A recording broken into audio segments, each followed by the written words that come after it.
Good evening, everybody. I'm going to call this meeting of the LTAC to order.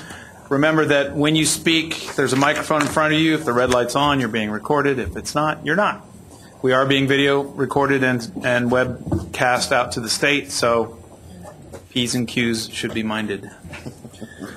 I want to, again, welcome everybody, all of our members, new members, long-serving members, guests. Thank you for being here. We'll talk a little bit more about it, but this will be my last LTAC meeting. Off for new pastures. I don't yet to be seen whether they're greener or not. Again, toward the end of the meeting, we'll have a conversation about how that's going to take place and what's going on. At this point, I'd like to ask for a motion to approve the minutes from the previous LTAC meeting. I trust Gay got them out to us in good time. Thank you, Gay. If you've had a chance to read them. Are there any? Well, first I'll take a motion for approval. Second? Second. All right. Any discussion, any changes need to be noted in the minutes? Hearing none. All in favor, please say aye. Aye. Any opposed? Thank you. On your agenda, between numbers 2 and 3, I'm inserting 2.5, asking for a staff report, and I'm going to turn it over to Van. Thanks, Rob. There's a couple of things I want to bring your attention to. We will talk about them in more detail later on in the meeting. The first thing, though, I think hopefully everyone here is aware of Rider 57 to the General Appropriations Act. Rider 57 will require all public, so you're off the hook, Nate. It will require all public higher education institutions in Texas to submit no later than August 1st to the coordinating board a list of the probable costs of placing their 4 most popular degree programs online. We have for discussion later this afternoon a very rough draft of a reporting template that we would like your input on. We are hoping that we will be able to get a revised copy of that template out in April. The purpose of Rider 57 is after you submit that information, it's our responsibility then to draft a report that will look at the cost efficiencies as well as the effectiveness of the proposed degree programs. And like I said, we'll talk a little bit later about the template, the cost efficiencies, and also especially about how we might gauge effectiveness for programs that don't exist yet. But I think that this probably shouldn't surprise anyone. It fits in with the ongoing state discussions about cost efficiency that all of us are aware of, and also happens to fit in very well with the work that this committee is doing in terms of drafting a state report on distance education. So be aware of that. The second thing that I'd like you to be aware of that was sent out to you is a Excel spreadsheet that shows the semester credit hours associated with distance education for about the last year and a half. That was created at the request of the Comptroller's Office. I wanted to make sure we shared it with you as well. You should be able to get a good sense of which institutions are continuing to provide considerable amounts of distance education, which institutions aren't, and which institutions are beginning to grow in that area. If you've got any questions about that, grab me after the meeting. Be happy to talk to you about it one-on-one. And I know that that's data that oftentimes many of you request anyway that you use at your institutions for comparisons purposes. So that is the latest that we have. We do not have fall 2011 certified yet, so I can't share that with you. It probably will not be certified until later in February or March. Try to share that with you, though, at the next face-to-face meeting. It should be certified by then. Finally, I wanted to update you very briefly on the state auditor's report on distance education at Texas universities, public universities. It was finalized, I believe, since we last met and has been published. I'm guessing probably most of you have seen it, at least those of you that are at universities and have fond memories of providing information to the auditors as a part of that report. We sent it out to you as an FYI item. If we need to have any discussion of that, we can do that. There may be some aspects of the appendices that we end up discussing later today as we talk more about the cost efficiency and the distance education report. But I wanted to make sure that you had that. This was technically an audit of the coordinating board and then an informational gathering of the public universities. There were no findings against the coordinating board. There were 2 recommendations, both of which we've acted upon. The first was to place a link to our distance education section on the homepage, and the second was to enact a verification process for distance education data to make sure that that data on the CBM reports was being reported correctly. There were some inconsistencies at one institution that were discovered, and we were already in the process of putting that verification process in place, so that has also been acted upon. Community colleges, you got to pass on this. The auditor's office has not shared with us whether or not they're going to do a follow-up audit. I know that this has definitely gotten some attention. We have gotten requests for further information from a couple of legislators as well as a couple of other state offices. So it's definitely making the rounds. And for those of you that are at universities, you might anticipate that your Board of Regents or your local legislators at some point may ask you some questions about it. So that is, as they say, all the news in Lake Wobegon. Any questions for Van, staff? So we're going to deal with some of these issues later on. Okay, moving along. Have we access to the folks from Clear Lake? Oh, let me pause and put them on hold. Okay. That's a long time listening to that music. Van, while there's a break in the action, would there be an opportunity for us to have any kind of an input in a future audit? My understanding, Marshall, is that each of your offices was given the opportunity to provide input after the report was written, just as we were asked to provide a response. Because the institutions weren't being formally audited, I don't know to what extent that response took place. I don't know to what extent LTAC could take part in any future audits. Certainly, the work of this committee was referenced quite a bit by coordinating board staff. We had some input into it, but it was our input as well as the institutional input was very much in the way of recommendations. How do I get more volume? They made the final decisions about what they asked and how they interpreted the data. All right, thank you. All right, I believe we now have the folks from UH Clear Lake on the line.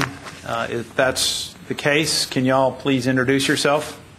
Yes, good morning. This is Dennis Pupp, Dean of the School of Education, and with me is Kathy Matthews, Associate Dean, and Larry Kaj, who's Chair of our Educational Leadership Program and coordinates the doctoral program.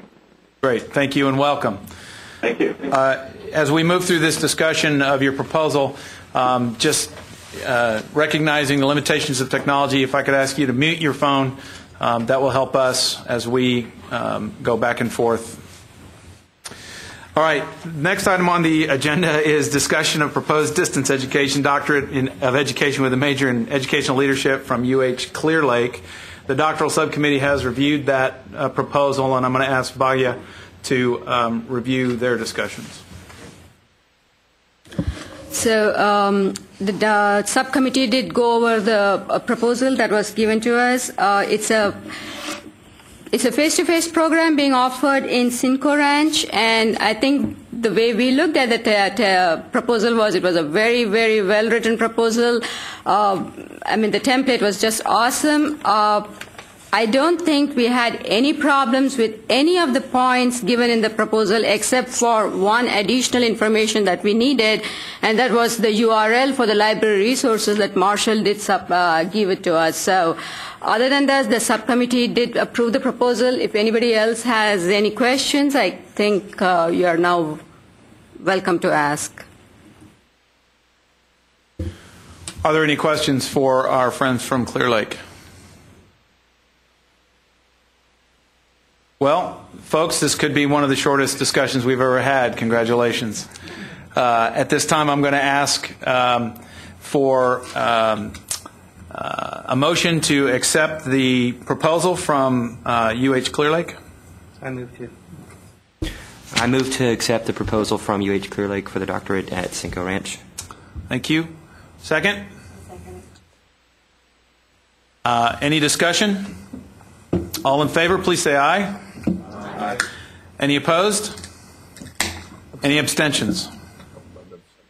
Marshall abstains. Thank you. All right. Again, congratulations on a well-written proposal. You've crossed this bureaucratic hurdle, and off you go. Thank you very much. We appreciate it. All right. Thank you. Signing off here. I love short agenda items. All right, moving on. Do we have folks from Brownsville?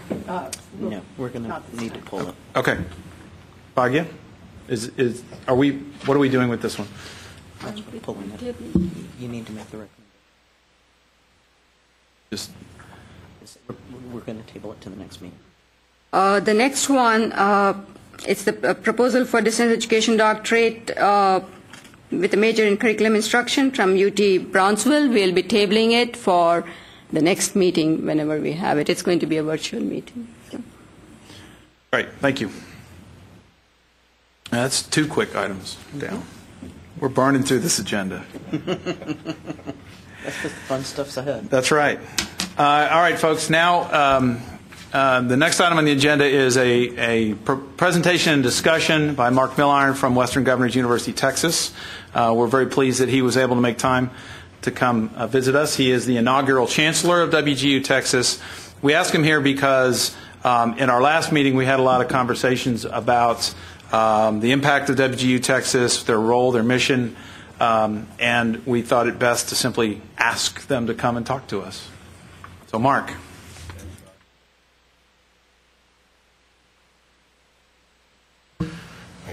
Thank you, Rob, and thank you all for the opportunity to start this dialogue.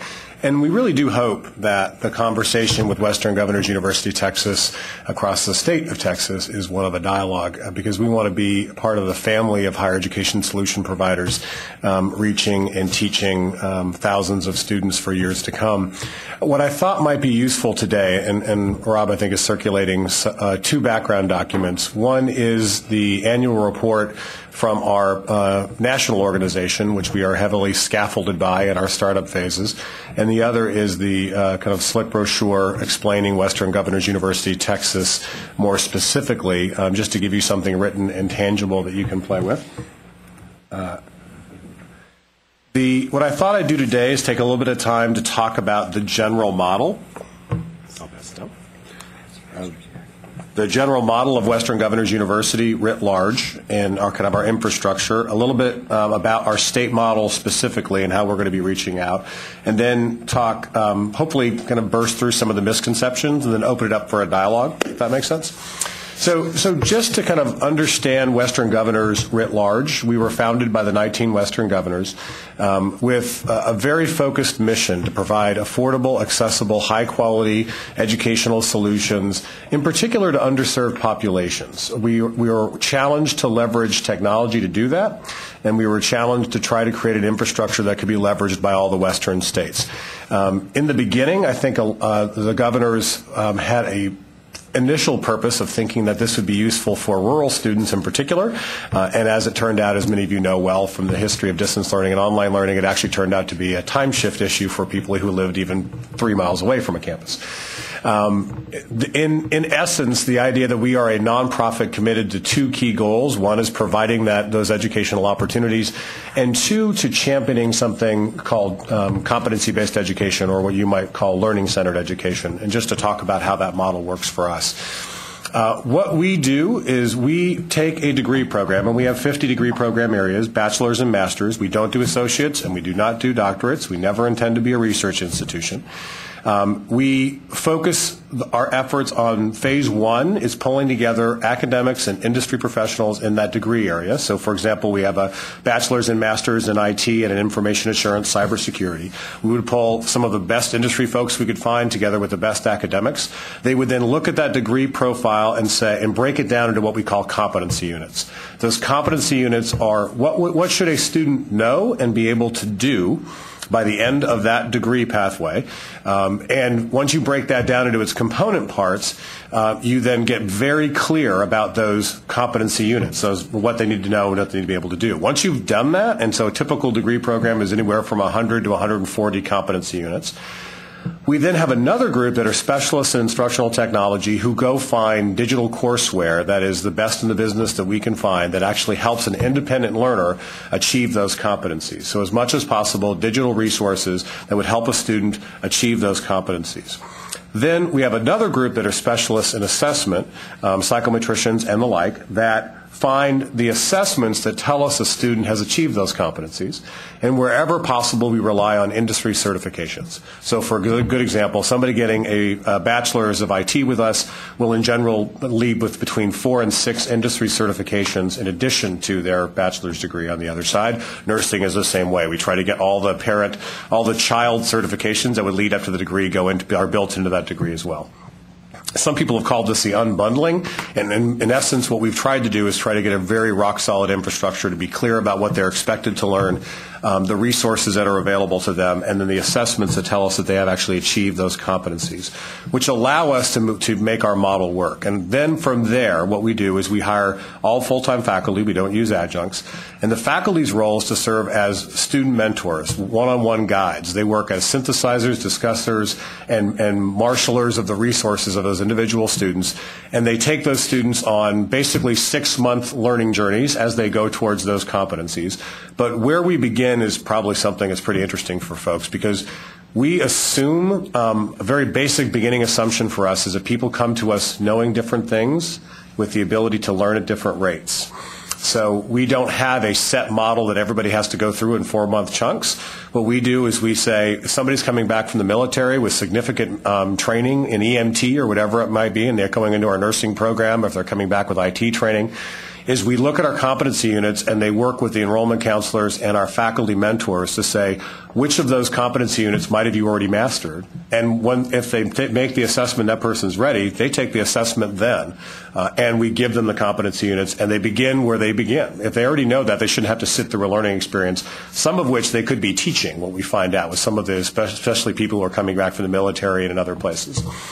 We then take them from their baseline, and then from that point forward, they go in 6-month periods. They define learning competencies that we recommend for the next 6 months. We negotiate that out, and they spend the next 6 months engaging the learning resources we recommend, and then scheduling their assessments and their competency tests. Those competency assessments are a combination, really about 50-50, of quantitative, performance, a portfolio assessments, so it's not just all multiple choice, it's actually deep performance pieces. We have clinical rotations for nurses, we have sim center work that they have to do, we have student teaching for the student teachers, and the faculty relationships with the students, by and large, are really phone and Skype more than they are email, so it's deep interaction and connection. The faculty will on average, talk with their students at least once to twice a week, especially for the bachelor's program. Sometimes it's a little less for the master's programs, depending on how independent of a learner that person is. And then, again, if the student can go faster, it's all you can eat in that 6-month period. They go as fast as it makes sense for them. So if we say you probably should achieve 12 competency units in this 6-month period, but they actually can achieve 18 and they do it with quality, then they can do it. Some of them need to go slower. So if they hit the math period, they suddenly need to slow down a little bit. We let them get through that at the pace that makes sense for them. What this has allowed us to do is accelerate the learning process and make sure it's deeply focused on learning. I think the accrediting folks love us because we're very clear on our learning outcomes expectations, and we're very clear on our learning outcomes assessments, because that's the essence of our model. We're actually built with that. So we've done well with boards of nursing. We've done well with the IT organizations. We've done well with everything from specialized accreditation to the regional accreditations. We've done pretty well because we can document those things. What it also allows us to do is again, that acceleration effect, which is pretty important. A typical bachelor student nationally is about 60 months to finish. Our typical bachelor student is about 30 months. And part of that is because the majority population we're dealing with are returning adults with some college. So they come to us with some college credentials, some college credits under their belt, with significant competencies already, and then they accelerate. So all those things together lead to around 30 months for a bachelor's degree. About 30 months nationally for a master's degree, and for us it's about 21 months. So that's kind of the acceleration effect. But again, that varies based on the student. Some students take longer because they just need to take longer. But we're all full-time, and we're 100% full-time, all full-time students and 100% full-time faculty in our model. So that has been operating nationally for about 8 years, and I was on the board of Western Governors for about 5.5 years. And when I started there on the board, we had about 1,100 students.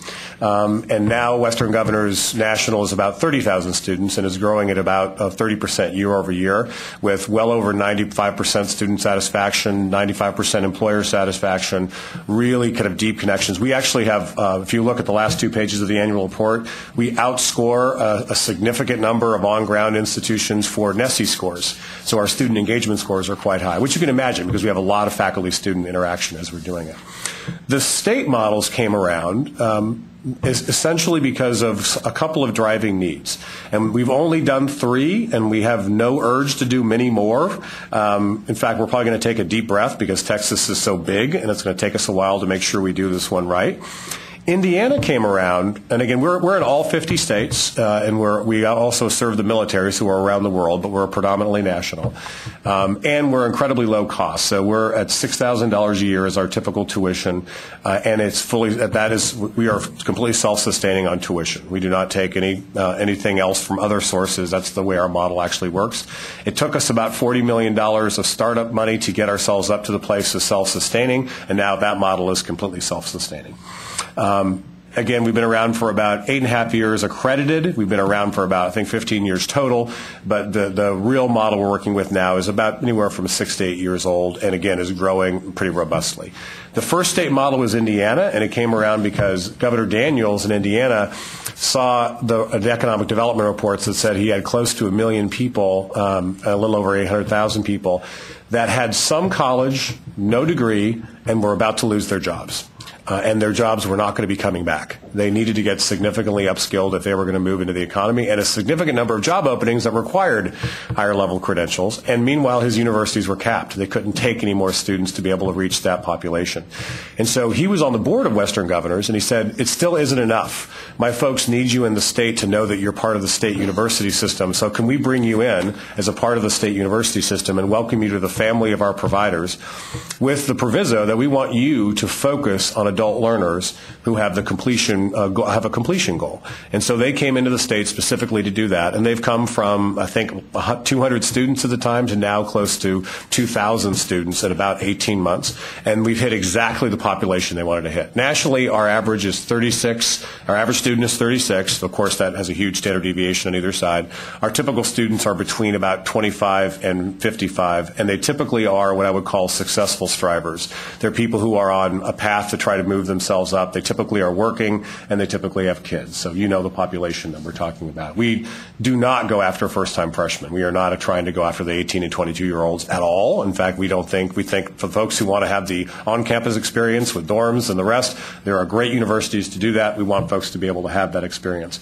We are fond of a very clear phrase. We do not want to be about a better than conversation. We want to be about a better with conversation. We think higher education is better served by having a conversation about the models that we're better with together. The idea that we can have lots of different institutions that have different missions and focus. So in Indiana, we really went after that workforce issue with great success. Washington, which was another interesting point, we went from a Republican governor to suddenly a Democratic governor and a Democratic legislature that really pushed this, because what they found in Washington, totally different purpose. They were the number 5 state in the country in the production of people coming through their community colleges, and they were number 48 in folks coming out of their universities.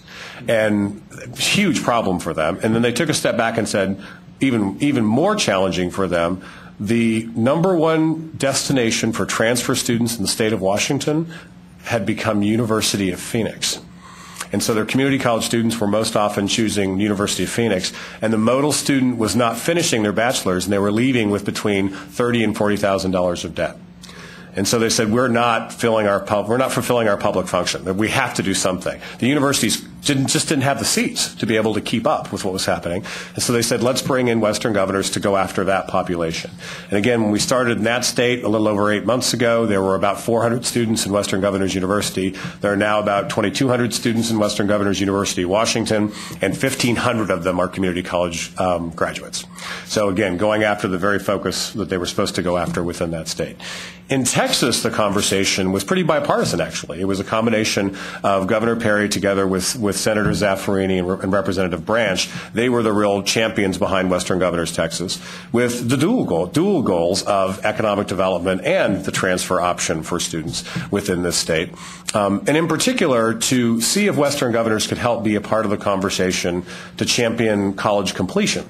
And completion on 2 fronts. One, to help there are 3 million students in the state of Texas, 3 million people in the state of Texas that have some college on their transcript, but they have no credential, who are out of the system, who could come back and complete, we'd hope. Then on top of that, we have thousands of students that are coming out of the community colleges who need different kinds of options, but because of their work-life situations, they can't make traditional models work for themselves. And so having another transfer option would make sense, again, adding that to the family of providers that were within the state. So that's where the idea within Texas came around, and our conversations really began to take hold from there. Within the state models, we are focused, I would say, on 3 big sinks. We try to sync with the industry and the economy within the state. So we were working closely with the healthcare industry, the IT industry, the business industry, the needs within your teacher education model within our programs, because we have business, IT, education, and health. Those are only 4 colleges we have.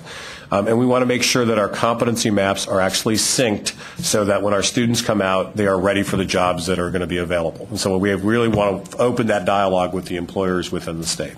The second big sync is we want to make sure we are deeply synced with the education providers within the state.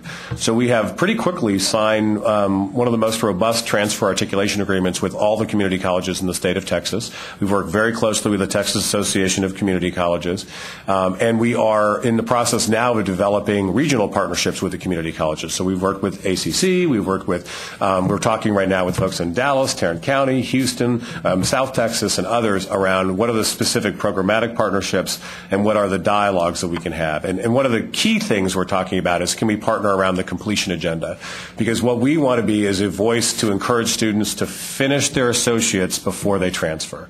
Because one of the biggest challenges in Texas is people transfer before they get their associate's degree. And what we know, a couple of big data points, the low-income student who goes on a bachelor's degree journey, the number one reason they drop out is because life happens. Jobs get lost, kids get sick, whatever it is. And if they don't have a credential that counts in the labor market, like a certification or an associate's when they drop out, it's very hard for them to get back into the cycle of education. But if they can achieve an early credential, they build momentum. If you look at the Washington State momentum studies and the data coming out of Columbia and CCRC, it's a momentum point. Not only does it give them momentum and make it more likely that they finish the next credential, it also gives them a backstop. So if they have to stop out, they can get a living wage job and then come back into education. So we want to be a part of that conversation around encouraging students to finish the associates and then transfer to us.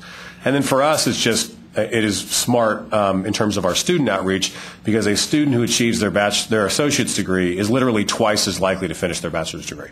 So for us, it is smart for us to go after that population. They are proven successful strivers, and they're on that kind of journey that works for us. And they tend to be working adults, and they tend to have those kinds of needs within that. Third level sync is we want to, and this has been the kind of what I would call the serendipity effect of this in both Indiana and Washington, and we're going to probably see it in Texas as well, is this kind of double personalization. We get to localize the WGU Texas to what's happening in Texas, but also within regions. But then we also get to personalize it where students can meet with other students in WGU Texas. And there's something about it being in their state, even more so in their community, and they meet other students in their region. They're a part of it. And those interconnections have actually made our retention rates go up and our success rates go up within the states that we're operating. And it's because the students are connecting to other students like them, and they feel more connected. They were already pretty connected with our faculty, but now they're connecting with other students within the state, which we think is pretty robust. Last thing I'll talk about is just some of the misconceptions that we tend to try to have to bolster or try to fight against. One is we tend to be conflated with online education writ large, and I think this is probably a pretty online education friendly audience, so I think you understand the challenges that people face with that.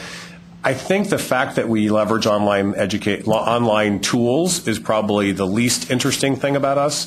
The most interesting thing about us is our model. The fact that we use learning-centered, competency-based education combined with online tools is probably the more interesting thing about us than the fact that we're online. The bigger challenge for us is we get conflated with for-profits. And we are not a for-profit organization. We are by mission nonprofit. And we are not only by mission nonprofit, we're by mission focused on access. 75% of our students are underserved, and we want to keep it that way. We want to try to provide resources, but the governors are pushing us to make sure we are reaching out to people who are not being served well by our market. We do not want to become community colleges. We do not want to become research universities. We're very focused on that access mission. And the second thing about us is we really want to be an exemplar of learning-centered, competency-based education. So wherever we can help other educational institutions learn about our model, we bring them in and do all kinds of work with them to let them. We believe strongly in the CASE model. CASE stands for copy and steal everything. If somebody else is doing it well, bring it in. And so we are completely open to anybody looking at our model, unpacking it, figuring out if it makes sense for some of their programs and for others. If 5 other institutions in the state of Texas completely rip off our model and start operating programs on this model, then we've won. We've actually achieved the mission we were sent out to do. So that's not what we're about. So we want to make sure that that is not one of the misconceptions out there. And probably the third biggest misconception is that we're some kind of political battering ram for some agenda. We fiercely fight that. We are not about any kind of political agenda. We are trying to reach students who need to be served with a different model of education. We do not believe in the better than conversation. We think for us it is an argument that adds no value. We believe strongly in the better with conversation. I've talked closely with Bill Powers and others within the state. I think we want to make sure that we are seen as, again, a good member of the family of higher education providers, telling people that we are a good option for a certain kind of student, but for other kinds of students, we are not the right option. There are better models out there for them, wherever they might be. So with that kind of framework, I'll open it up and let you ask any questions you might have. Steve. Sure. Where's your accreditation from? So we're Northwest accredited, and then we also we've actually gone through 4 different regional accrediting agencies in the past, but right now it's the home accreditor is the Northwest, and then we have programmatic accreditation. So we're NCATE accredited, and we're Board of Nursing accredited, and just the programmatic accreditation. Programmatic specific accreditation. Yeah. Okay. So and my follow-up question was, has that changed? You already answered that. Yeah, and again, one of the things we are interested in the state models is whether or not we go after the regional accreditation of that state in addition, because we've done those in the past. We've actually been regionally accredited by those folks in the past. Right. So where are you with that now? Because we're just beginning the conversation. So I'll be meeting with Belle probably next week and talking with her a little bit about that. Whether I think it'll add value to the student. It doesn't change our model in terms of what we're doing, but we're open to all those accreditation conversations because because we're pretty confident our model's rock solid in terms of learning quality. We are consistently probably one of the most self-flagellating organizations in terms of really going after our quality. And the truth is we should only get better because we're trying to look at the data constantly about what are the best digital learning resources, what are the best ways for our students to engage in this. Because we have kind of this Oxford model where the faculty work directly with the students, and so we get tons of feedback from the students about what works and what doesn't work. So we're completely open to those conversations. Yeah. We've had more people under the covers with us than you can imagine. McKinsey came in and unpacked our model top to bottom as a part of $1 million project to look at our business model to find out where the productivity was coming from. And one of the things they were amazed by is we weren't just massively using part-time faculty to get our efficiency. That's not what we're about. The reason we're so efficient is because we hold learning constant and we let time vary, which is harder for other institutions to do because of the structures, right? Is there a time limitation for students to earn the competency-based units? Because one of your reps came to our campus, made a great presentation, by the way. Really, really, really very, very positive. I'm very, very impressed with the whole thing. But they mentioned something about and correct me if I'm wrong, there's a 6-month period where certain numbers of competency-based units, or maybe I'm confusing. There is, because we are on a 6-month window, the person has to be making adequate academic progress. And so what part of our work with federal financial aid is we have an average kind of expected academic progress. And if the person misses that the first 6 months, they're flagged. And by the second 6 months, their financial aid's in jeopardy. So the biggest issue is financial aid, right? And part of that has to do with federal rules, right? For the person to get financial aid, they have to be progressing on a full-time basis, and we want them to progress that way. Exactly. That's where the conversation came when your rep came. It's one of the reasons why context. We are one of the top 5 military-friendly institutions, but one of the things that's interesting for us is we're not that good for active military, because for active military it's hard to keep pace with us. But for reserves, National Guard, spouses, we're great. We're actually one of the best options out there. So again, it has to do with what you're wanting to do. If you're wanting to go part-time and take one course at a time, we're probably not the right institution. But if you're going to be heads down and you want to get this done, we are probably a very good institution. Well, I like the model a lot. At our institution, we're also moving towards assessment-based credits. Yeah. It's going to be an interesting model as to how we're going to develop revenue for that and how that's going to compare with the tuition and other kinds of revenue that we've got. But that's another discussion perhaps for another time. But I think 2 things that probably can happen within the state that are very positive around just us being in the world, right, within the state, is the conversation around, are there policies that can be put in place that would incent more students to finish credentials before they move on to the next credential? Absolutely. And the second one is, are there policies that are put in place that would give institutions more flexibility in their funding to do more learning-centered, competency-based progression kind of work? Because a lot of people, for example, in remedial developmental, they throw a course solution at every problem because they're funded by courses, right, as opposed to seeing if there are other ways to be able to do that. So I think just by our existence, we can actually help in that conversation and showing kind of what's possible within that. I do want to point out something. Sometimes people assume competency-based is the same as assessment of prior learning. There's a pretty clear distinction with us. We don't just look at a job transcript and say, okay, you must have learned this because you have this job code. They have to pass our competency assessment and show that they've actually achieved that learning outcome for them to be able to get the credits with us. That's the model that we're moving towards. We just call it assessment-based credit or assessment-based, but they have to come in and show competency in that area. Once they do, they'll get the credits, but they don't have to go through a 16-week semester to earn that anymore. And I think what shocks our students a lot is they realize it's not just taking tests. They actually have to perform. They actually have to work in teams. They actually have to do a project. They have to, so it's portfolio as much as it is the assessments. Nate, did you have a question? Steve covered it. He asked for me. Yeah, accreditation question. We actually looked at the model that Western Governors had to offer a couple of years ago, and the question that did arise was accreditation. How y'all were being accredited. The state-to-state accrediting is an interesting approach. With all of us being SACS-based schools, that was one of University of Phoenix's issues. Yeah. Kind of interested in following that process. Yeah, it's going to be, I think what's interesting is I think all the accrediting groups right now, if you talk to the CRAC folks, is they're wrestling with what does competency-based, learning-centered progression mean and how can they manage it. 3 of them have actually gone through it with us, so they understand kind of what it means. North Central and the others have done it. I think it's going to be, the deeper conversation actually is not that. It's actually going to be, are the accreditors going to get in the business of accrediting learning, not institutions, which is probably going to be a messier question because people are going to do extra institutional learning and they're going to want to come and have the fact that they've achieved those competencies on their own. That's probably going to be a messier one down the road. Other questions?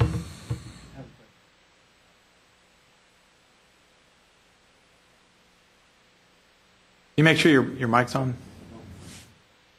I just want to say I believe wholeheartedly in every concept that you've presented, and I think a lot of us are in favor of it. You have encouraged us to copy and duplicate what you're doing. What barriers, from your perspective, do our institutions have in doing that? If we wanted to duplicate what you're doing, what stands in the way of us doing it? Well, there are a lot of usual suspects. I think all of us can talk about the fact that you've got you have to really get your faculty on board and bought into the model within program. I think the real ripe opportunity is to get a group of faculty that are interested in a program taking on this model and will do the work to do the competency mapping and then be willing to go out and try to find the curricular resources that are available for that, develop the assessments, and then really change the role to focus on that deep student mentoring. Because it really isn't about standing in front of a class and lecturing. It is about the deep student mentoring relationship. And I think the only way that works really is if you can get a group of faculty excited about embracing that model and taking it on. And that has all the challenges of dealing with folks in their traditional model.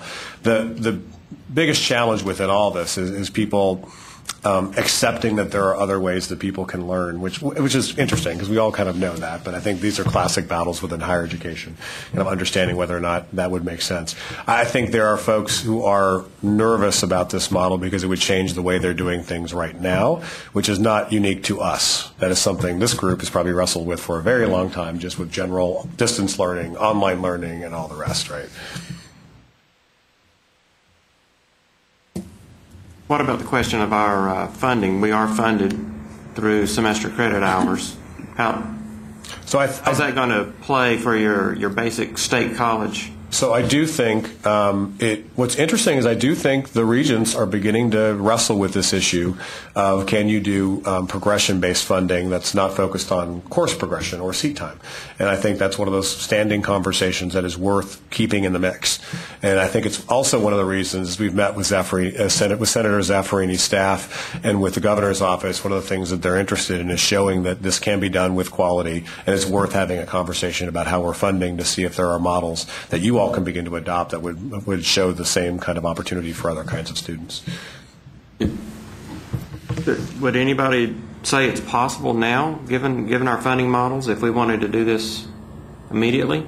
Well, I would like to comment because A&M in Corpus Christi created the E-Line program, and I think you guys were here when I was doing that research and we were putting it together. And it's a competency-based baccalaureate nursing program. I'm sure your folks actually probably looked at it.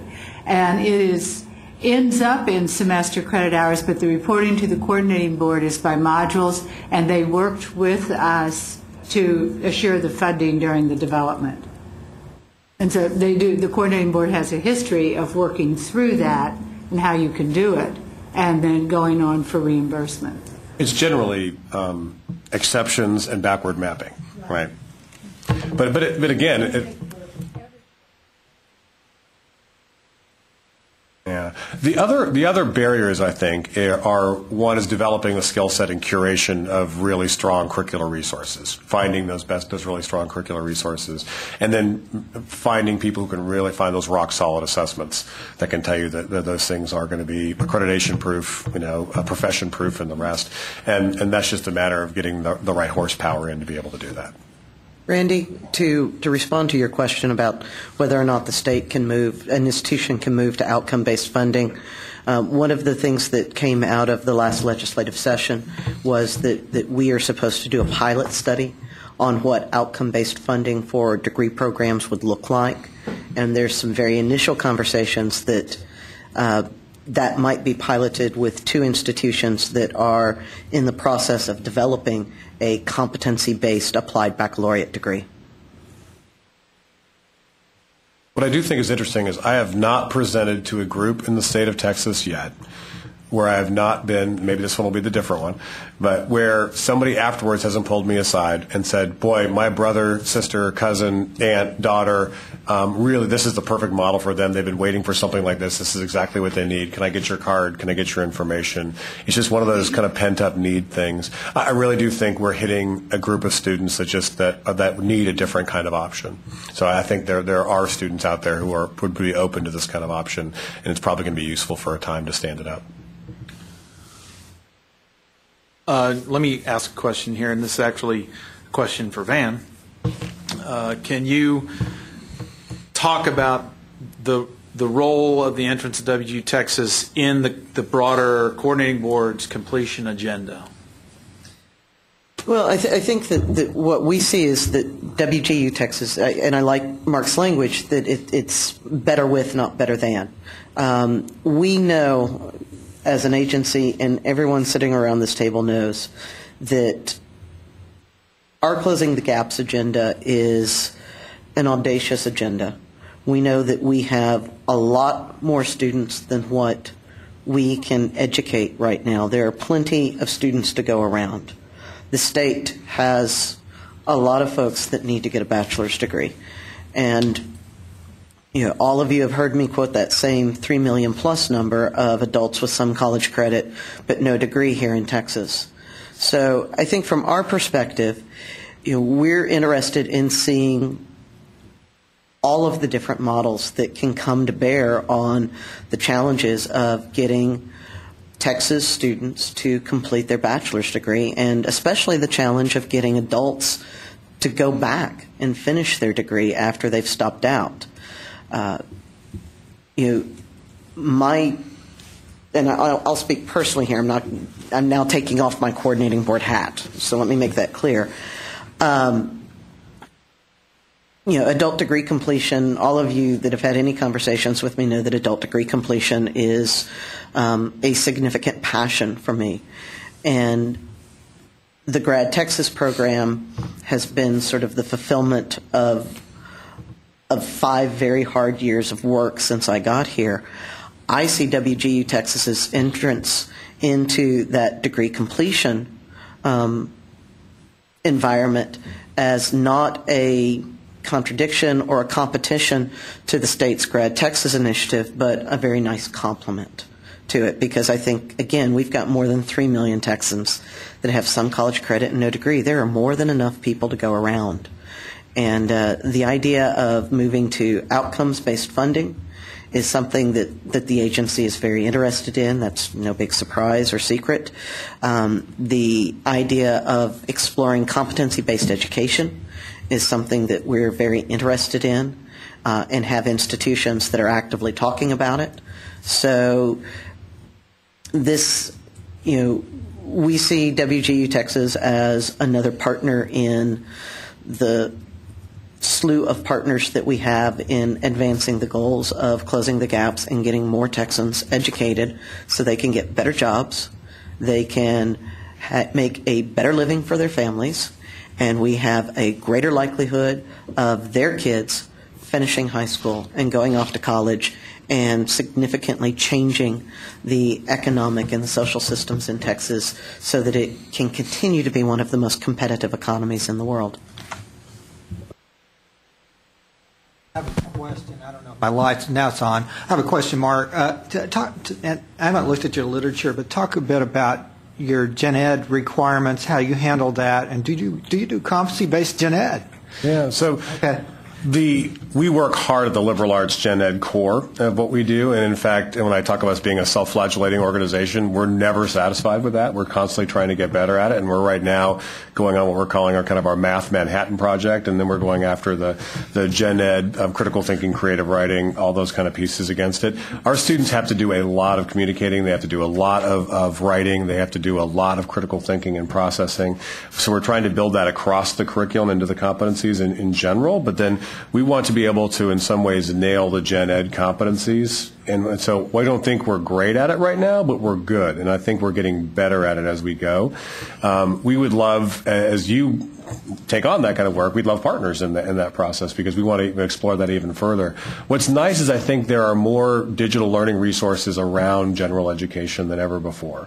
And I think it allows us to be able to play with ideas in very different ways. Everything from, pretty deeply interactive games around things like civics. If you've seen iCivics and those kinds of things, there's fascinating resources that we can begin to use to engage students in those deeper critical reflective processes that we think will only make them better students in the long run. So for us, we're just trying to figure out how we weave that in. And so I think there are 3 challenges for us on the Gen Ed agenda. One is anybody who's taken on the challenge of trying to get agreement on what are the Gen Ed core elements. That's hard enough, right? But we try to do that constantly. And we're trying to negotiate with industry leaders and academics at the same time, which makes it really fun. Then trying to find the best of the best curricular resources that actually help somebody achieve those is one of our big challenges. And the good news is it just gets better every day. Every day we get more resources that are getting better and better. So that should get better as we go. But then really trying to find the assessments that tell you that person has achieved those things is another whole different challenge. And we have really kind of gone back and forth between the quantitative assessments, the portfolio assessments, the performance assessments, and one of our real sticking points is the different program accreditations don't agree on it, right? So the nursing folks have a different set of expectations than the folks in the IT industry than the folks in NCATE. And so we have to in some ways tune to those programmatic accreditations, even though we'd like to be more general about it. So that just becomes kind of sticky with us. Nothing you're not dealing with as well, but for us it's pretty concrete as we're dealing with that. It's a lot easier for us to say, what does an IT information insurance person need to have be able to have this? But then we want to make sure that general ed component is in there at the same point and woven in. And the IT folks have a different conception about what needs to be in their gen ed versus the other folks within it. What we probably are never going to have, though, is we are probably never going to have a bachelor's of science in liberal arts, right? That's not something that we are built to do, and we think there are lots of other places that can do that and probably do that well. But we do want to have a core of those deeper learning skills. And what's fascinating is our model focuses heavily on the critical learning, the creative learning, the social learning in a big way because of the interaction that they have to do in a really big way. But then what's interesting is we deeply stimulate the independent learning, what I would call the kind of courageous learning. A student has to learn the skill of academic tenacity to be successful with us. And I think that's one of those kind of meta skills that serves them pretty well as they're moving across. Speak. Oh, sorry. Go ahead, Dawn. No, it's all you. For sharing the mic. I'm one of the few faculty members here, and so I have some questions about your faculty model. Sure. What does it mean to be a full-time faculty member at Western Governors? What kind of structures do you have in place in terms of mentorship, training? Do you have tenure? Do you have promotion? How do those things work? Since everything is done externally, how do you pull it all together as a comprehensive program for faculty? Yeah, our faculties are come together in a pretty tight community, and we have 1,600 employees now, and the majority of those have to be the student mentors and the course mentors that drive this work. We do 100% full-time faculty. We want them totally committed to this model. We'll probably hire and train well over 100 faculty just for Texas in the coming year to 18 months, because we want to make sure Texas students actually have Texas faculty. We have basically kind of 3 levels of the faculty that work with us. The first level are the student mentors, faculty mentors that work one-on-one with a caseload of students, anywhere from 60 to 90 students as their base caseload, managing them through their program specialty. Then we have faculty who are what we call course mentors, who are specialists in specific areas of the program. And when the student mentor gets stuck and doesn't really have the ability to help that student, they can go up one level to the course mentor, who's a higher level specialist in that. And then we have program mentors that are a level above that, that are above that. So you have these layers of support, and so the faculty. What's interesting is you assume faculty might want to go up that chain. It's not the case. Once the faculty get used to engaging with the students directly and living with them to get them across the finish line, that's the place they like to be. Yeah. And when you come to our graduations, those relationships between the faculty and their students, because they've taken them from point A all the way to point B, are just deep and tight. And so, and you're talking about the roles that they'd move into. If they want to go into program faculty and progress, they can, and if they want to go up. But many of them really just, what we hear a lot from our faculty mentors is, this is what I got into education to do.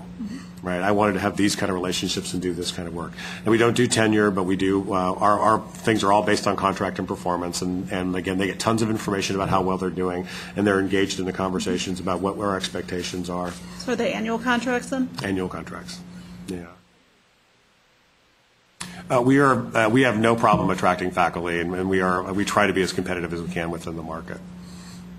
And again, it varies by industry, right? So nursing faculty are more expensive than general ed faculty and the rest. But from what I can see, in general, we're very competitive. And again, faculty we also work hard with the Greater Places to Work study, and so we have a big focus on employee satisfaction, student satisfaction, employer satisfaction, and so we're constantly measuring the effectiveness and feeding that back to find out how we can get better.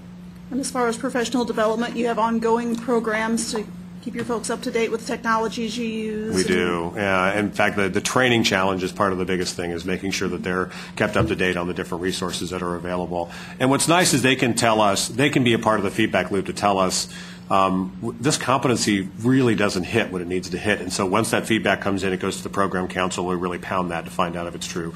Or they'll say, this assessment is not catching it. These people haven't really mastered this, and that goes back to the assessment council. But they actually are the best scouts of digital learning resources, because they'll come back and say, you know what, I've seen this. There's these 3 resources that are 5 times better than that Pearson product you have. Let's go grab that. And so we'll suddenly turn it over. We'll go get Carnegie Mellon, SOLI, or something like that, because we think that one's even better. So you don't have a set platform necessarily that you use to deliver your competencies? Do you, like Blackboard or? We don't. Like we have that? our own system, and we're about to roll out a new one called our Student Portal Project, which will happen in about 3 to 4 months. That student experience means so much, and I think the faculty experience with that is so much. And one of our big goals is to get data to the students and to the teachers so that they can tune the learning experience as much as possible. I think a lot of higher ed focuses on getting data to the wrong people. The data goes to administrators and legislators and the rest, when it's probably better to tell the teachers, to tell the faculty of the 20 students you're dealing with today, 15 of them are rocking. You just need to get out of their way and point them to the right resources. These 3 are somewhat in trouble, and these 2 are in deep danger. Focus on trying to get those people today or this week or whatever it's going to be. So we want to make sure that they have the data in their hands so they kind of know where people are as they're going along. Same thing with the students. We really want the students to take responsibility for their own learning, and so we try to get them data to do that. Good, thank you. Yeah.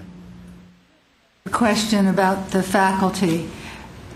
Within certain disciplines, there is a nationwide and statewide shortage, nursing being one of them.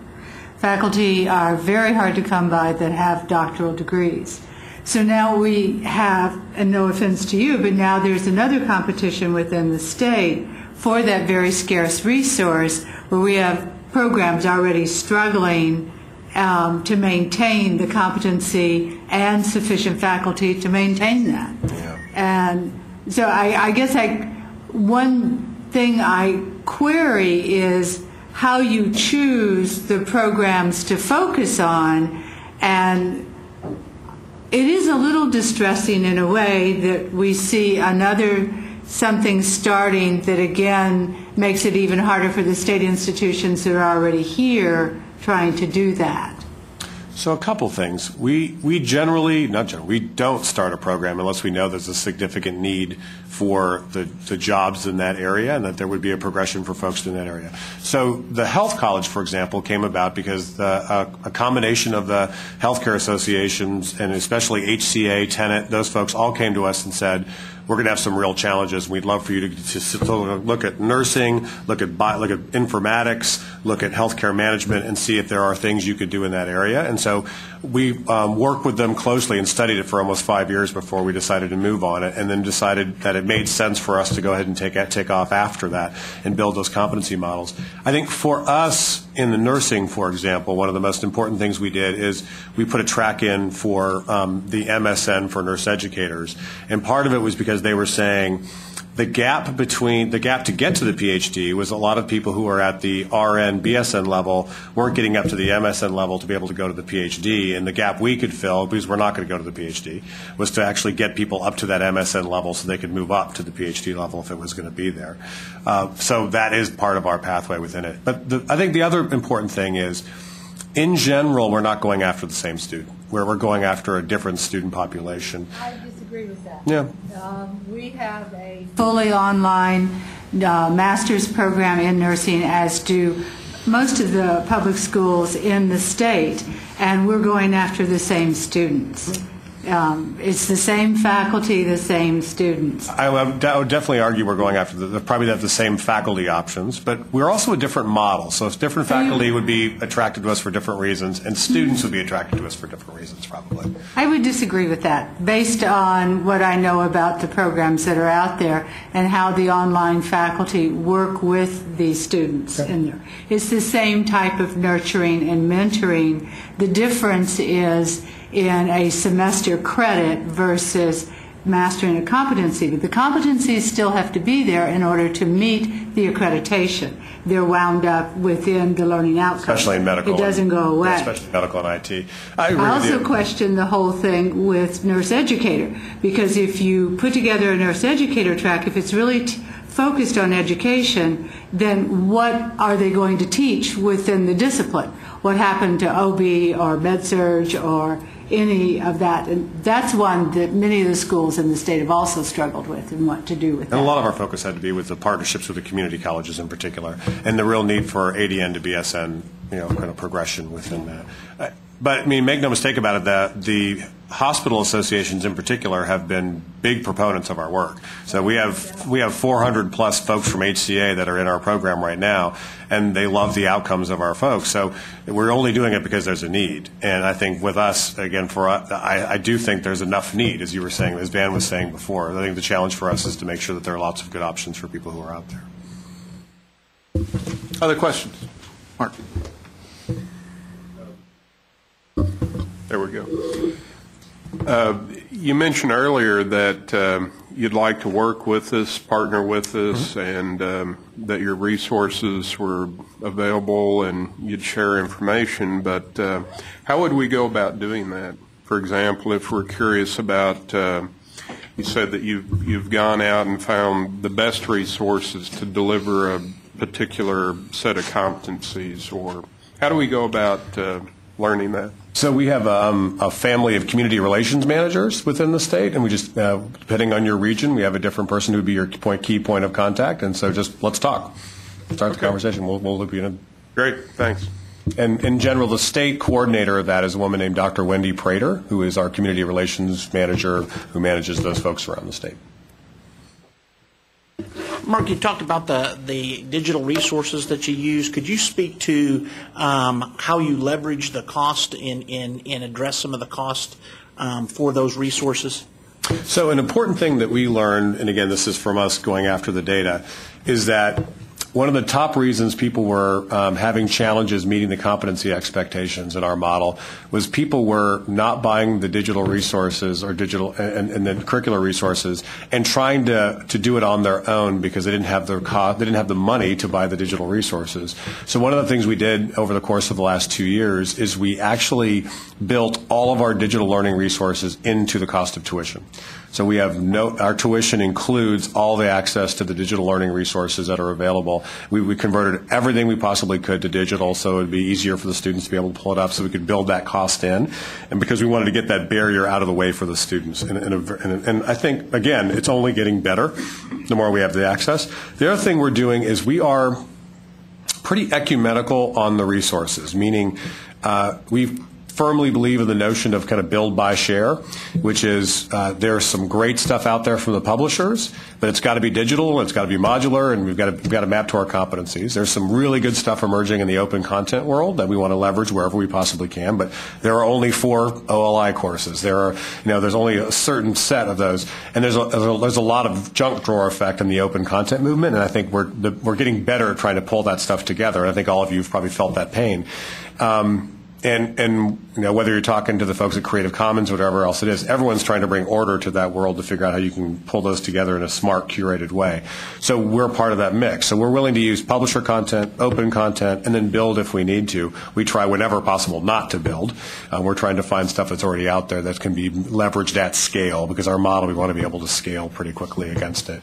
But I don't think we're great at it, but we're trying to get better. Other questions? Steve?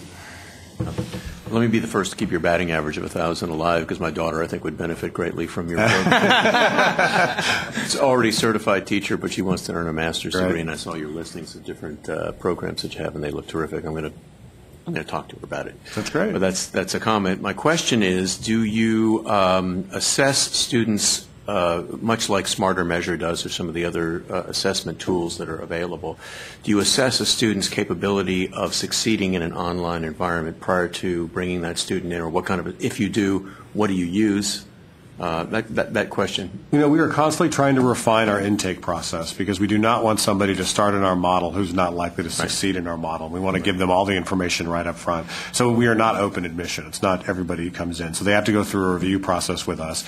And part of the review process is understanding their access to technology, their capabilities with technology, their baseline of their learning experience, and do they have are they college ready to be able to come into our model?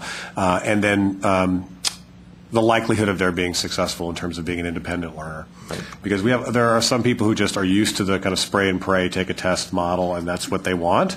And I don't mean to be pejorative about that. They really like that model, and that's what they're used to. And they think this is what Western Governors is going to be, and they have to know this is going to be you as an independent learner working with a faculty mentor driving a lot of the process.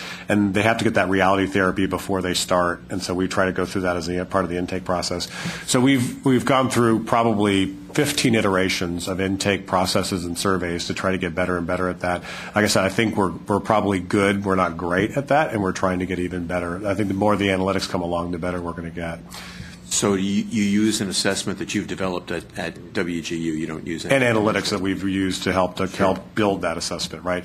And it's interesting as we've piloted different questions that really work to capture the tenacity and the capability of the students that are coming in.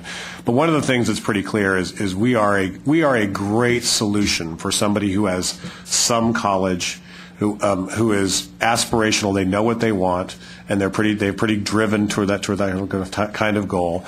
And they're willing to do the work. We are a really good option for them. But somebody who's lost, who's really kind of in a trying to find themselves stage, we are probably the wrong kind of institution for them. And there are lots of good places they can go. We want them to find themselves, right? Sure. But we probably aren't the place for them to go for that. One of the things I applaud about the model is you completely sidestep the transcript churn issue, right? Can we issue credit for this specific course and this specific course, but we won't offer it for this specific course? And that manual process that we have in lieu of any sort of clearinghouse of credits in the state, you don't have to mess with that, which is, I think, a significant advantage to intaking those students. It does mean you have to do the work around the competencies, though. It's the upfront work around the competencies. I wouldn't say it's easier, but I'm glad it's a different approach. And I think, it's one of those things that the students really appreciate, because you're pretty clear about what they have to achieve, right, to be able to go after it. But again, they've got to take responsibility for it and be willing to step up and kind of help drive the train. Other questions? Randy? Kind of related, maybe, to what you were just talking about. Rob, I'd like to ask Mark and then everybody else in the room, too, to reply. I mentioned earlier, what are the barriers with us doing this, but I'm wondering if we haven't already been doing this to some degree. I think of the BAAS degree. Isn't it much, or doesn't it include the concept of giving some credits for competencies? And then some of our institutions have made some effort to put much of that online if you can. So are we already doing it in some areas, just not in others? And why not? What's the difference between why you've been successful and why it hasn't caught on for us in these other areas? I would say that from... And a follow-up question. If that is the case, again, no offense to you personally, but why didn't Texas champion some of us who are already doing those efforts and build on those rather than looking for another solution? Or what I would say, there's no reason because of the target-rich population that's out there, why can't it be an and? Okay. And it is growing. Right. Well, Randy, Well, I'm happy for it to be an and, but I'm more concerned about the problem. Why didn't we, as a state, recognize this or learn how to deal with this opportunity better 10 years ago and have addressed the solution? I mean, And speaking we're for the happy to have state, all the on partners we rebuttal, can have, but Dr. the Davis. problem is, there's still $3 million in this situation. Why, if this is a good idea now, what were the barriers that kept us from using this good idea years ago? well, Randy, I've only been here for 5 years. Respond a little bit to that. When we developed E-Line, the electronic learning for in nursing education, I cannot tell you the resistance within the universities, the colleges, the nation to doing that. And it started, the administrators were, oh, this is fabulous. Your health executive, the hospital, oh, this is fabulous. What can we do? Money came from the Department of Education, the Robert Wood Johnson Foundation. You know where it stops every time? The faculty. The faculty just, where'd I go in there? It's not the way we teach. We have to be in a classroom and we have to stand there with our students, or hell freezes over. And that's why the fight went on for so long. I'm still amazed that E-Line came into being. But and not to be completely flippant with my comment that I've only been here 5 years, Randy, I actually would argue that as a state, we have been supporting those applied baccalaureate degrees and those other programs that have been incorporating prior learning assessment and other types of competency-based assessments, whether they're using that language or not. That has been one of the central pieces of the degree completion initiative over these last couple of years. If you look at the number of applied baccalaureate degrees, and I know WGU Texas doesn't offer that, but I think in terms of what our publics offer, that's sort of the closest to this type of thing, maybe a distant cousin. The number of applied baccalaureate degrees in Texas over the last 10 years has increased significantly, as has the number of graduates in those programs. And we have, as an agency, worked with those institutions. We've been a part, as a state, we've been a part of a national study on the development of those applied baccalaureate degrees. And I would point to, we have a $1.8 million grant from the Lumina Foundation that's ongoing that we received in 2009 for the Texas tuning process. We've already done it with mechanical engineering and have the voluntary mechanical engineering transfer compact. We're in the process of doing that with another 6 or 8 degrees. And so we would use the language tuning, and I think Mark used that as well, in terms of that identification of program level competencies and an alignment. And that's a process that we have as a state been very involved in the last 3 years. I think one of the things to remember in all of this is that these ideas, are not all that unusual over in Europe because they've been a part of the Bologna process and the alignment over there. It's taken a while, as Claudia said, for them to gain a foothold in the United States. But I think in terms of what states are doing, Texas is actually ahead of the curve in the way that it's been trying to address these things, both with the applied baccalaureates, with the program, the master's program that Claudia has been talking about. We're talking about a shift in higher education as an institution, and that takes some time, whether we want it to or not. And let me just say that I think the time is very opportune for all of us sitting around this table to make sure that our conversations, not only at our institutions but with policymakers, I think there's a starting place, that an assumption that the access mission and the aspirational or Tier 1 mission are in conflict, and we need to champion the idea that they are in fact not. that we can have multi-disc BAAS activities to enhance the access mission of a public institution, and that does not put in jeopardy, which is some of the subtext I think you hear with the faculty, our ability to provide top quality traditional education. Yeah, and it goes back to our twin goals.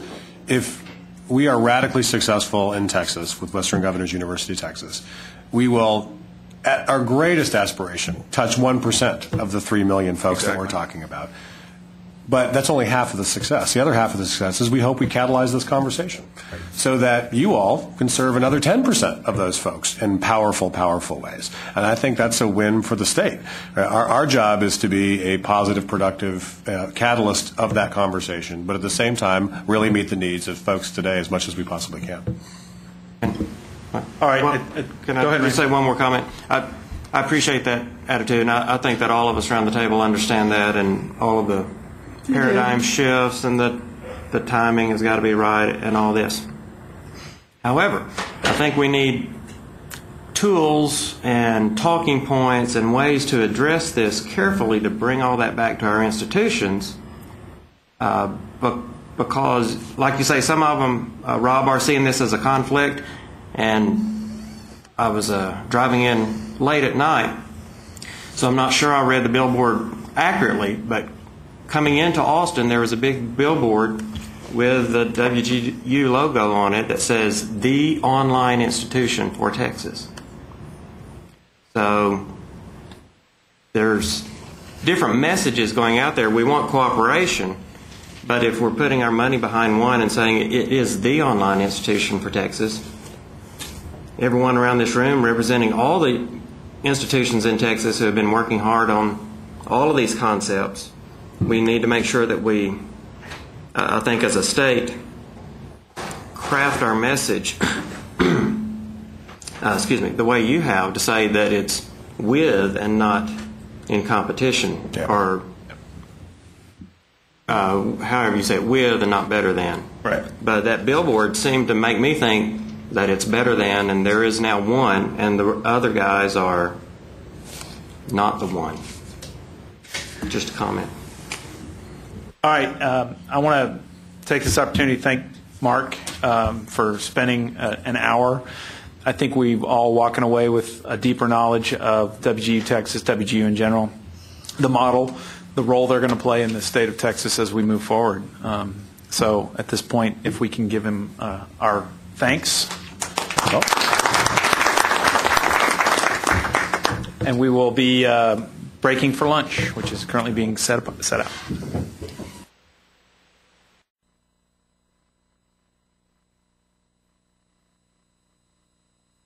Let us reconvene. I do think we had a good, engaged conversation with Mark. I think I certainly learned something. I hope everybody else did. A new entrant into our world, but I think they're going to play well with others, which is what we all wanted to hear.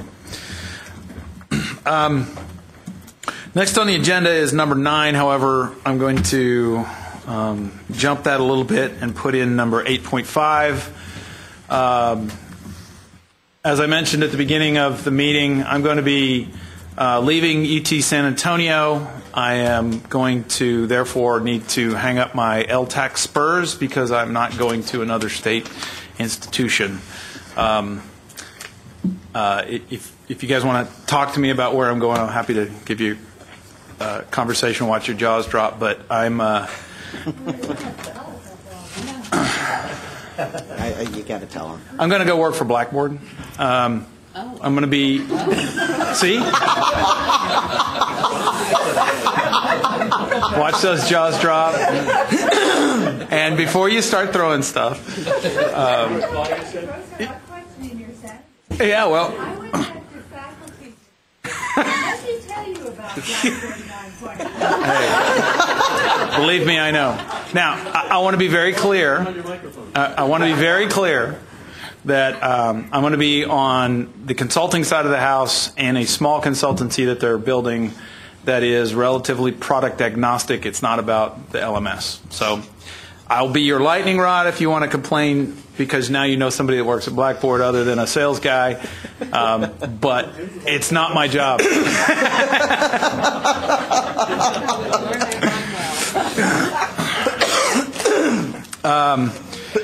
But with that change, we're going to need to, what's going to happen then is that Bhagya is going, as vice chair, she's going to step up and chair the LTAC until my term would have ended, which is, August 2013. August 2012. August of this year. And therefore, we need to elect a new vice chair. Now, you see what happens if you're the vice chair, though, and Bhagya decides to leave. You get stuck with it. So as the LTAC is, while we're a formal organization, we run things somewhat loosely and informally. I'm just going to open the floor for nominations. Think about it. You can nominate yourself. You can nominate someone else. That person will have to accept. And then we will hold a show of hands. At this time, I would entertain nominations for vice chair of the LTAC. I'd like to nominate Stephen Levy from Houston Community College. Okay. Steve? Yes. Okay. Can I ask just one quick question? It's a huge time suck. You're just going to be working all the time. But it's worth the money. Did you actually say earlier, I might have missed it, when the end of the term would be? Yes, August 2012. August 2012, so this August. Okay, all right. Which is probably one more face-to-face meeting and maybe 2 online meetings. I'd be happy to serve.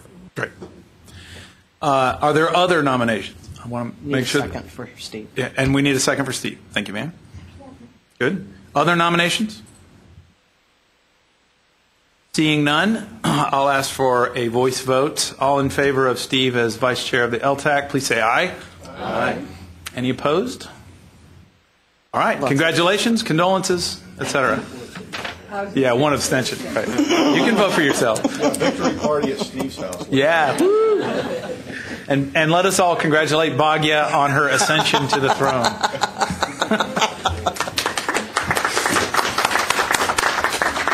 I do want to thank Rob for his service to LTAC, and I know it's going to be some big shoes to fill in, both literally and symbolically, so especially in my case. So thank you, Rob, for all your work. Bhagya?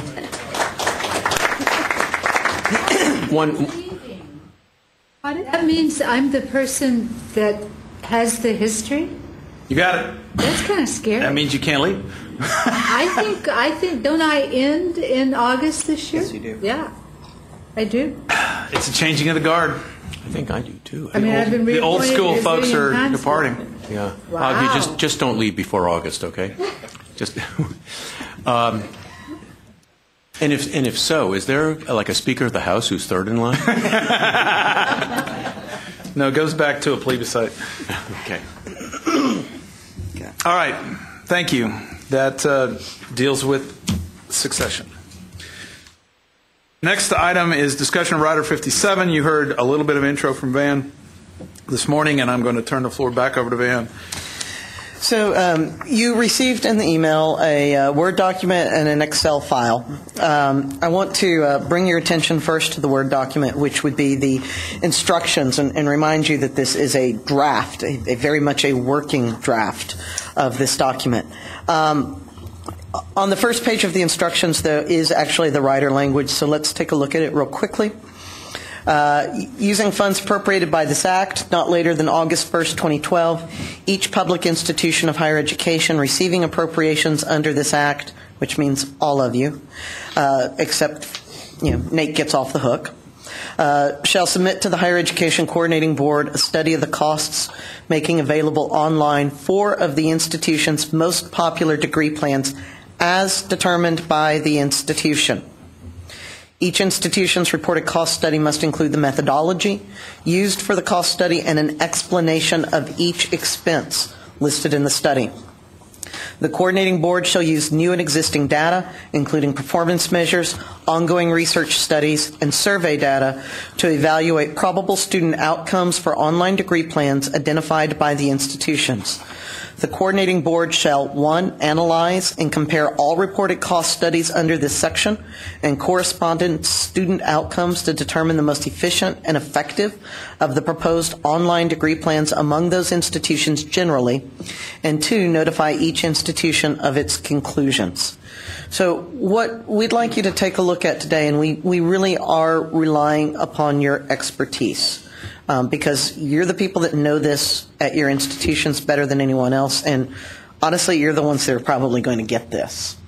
So we're very much relying on your expertise. We would like your help with 2 things. We'd like your help to see if we are identifying the right buckets for cost. But we would also like your help with figuring out how we look at effectiveness. Cost efficiencies, we think we probably have a handle on as long as we ask for the right information.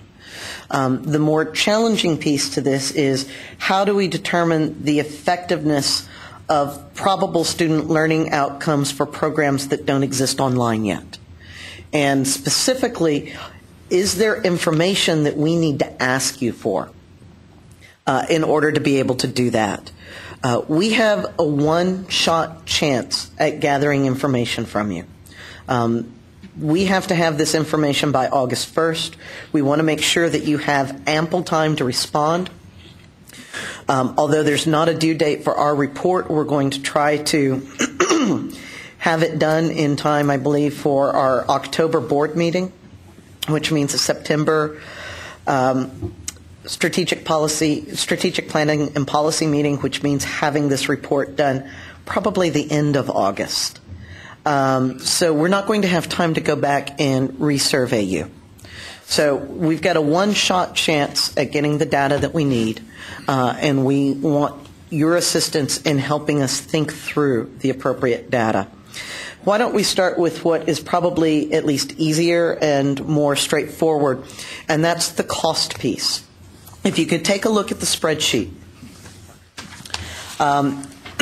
you'll see that what we've done is we've sort of divided things up into instruction, academic support, institutional support, operations and maintenance of plants, and student services.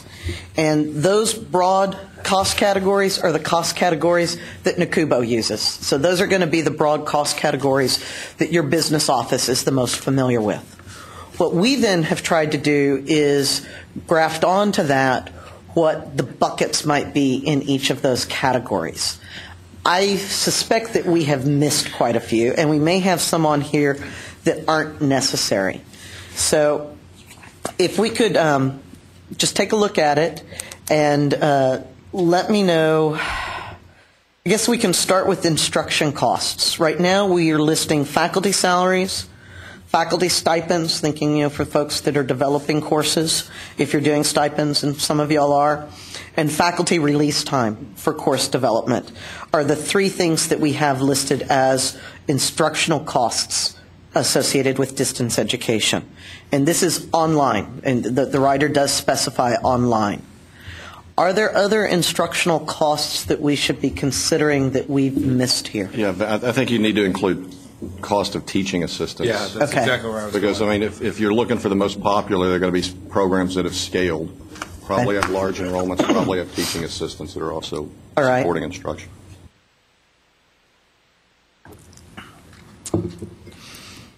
Are there other broad instructional cost categories, or expenses rather, that would be appropriate for us to ask for? It might not be the right place to put it, but it may be that there are additional instructional resources, materials that e-books, EPUBs that are going to plug in learning objects with a cost associated with it. And I don't know if it goes there or maybe institutional support, but I think it is a cost category that we should try to capture. Content acquisition external to the institution. Exactly. Ms. Mayfall. Randy, turn your mic on, please. There's a line lower down that says cost of library materials.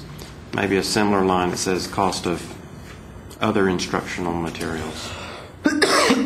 Okay. Patrick, what were you going to say? This is kind of an emerging bucket, and it could fall under teaching assistant, but academic coaches, especially as you scale, those are becoming increasingly popular option. Right, which technically, to be very clear, is not to be considered instructional support. That in terms of the activity, right? So if you've got an instructor of record and academic coaches, their student support, they're supposed to be performing the instructional activity, but they're all part of the cost structure. Well, then it might be that it's appropriate to slot that in under student services. When there's some places that do student success coordinators, right? Okay. All they do is look at upper level analytics on LMSs to see where students are. Okay. Claudia? I don't know if it comes in administrative support or institutional support, but any type of program that you're looking at that has a laboratory component outside of the institution itself, the coordination of those activities, whether it's music, whether it's nursing, regardless of what it is, and frequently faculty end up doing that separate from a teaching role, but it's a big time-consuming, it's an expense, a big time-consuming expense. And that should include both operations of those labs and the materials required to run those labs. Right.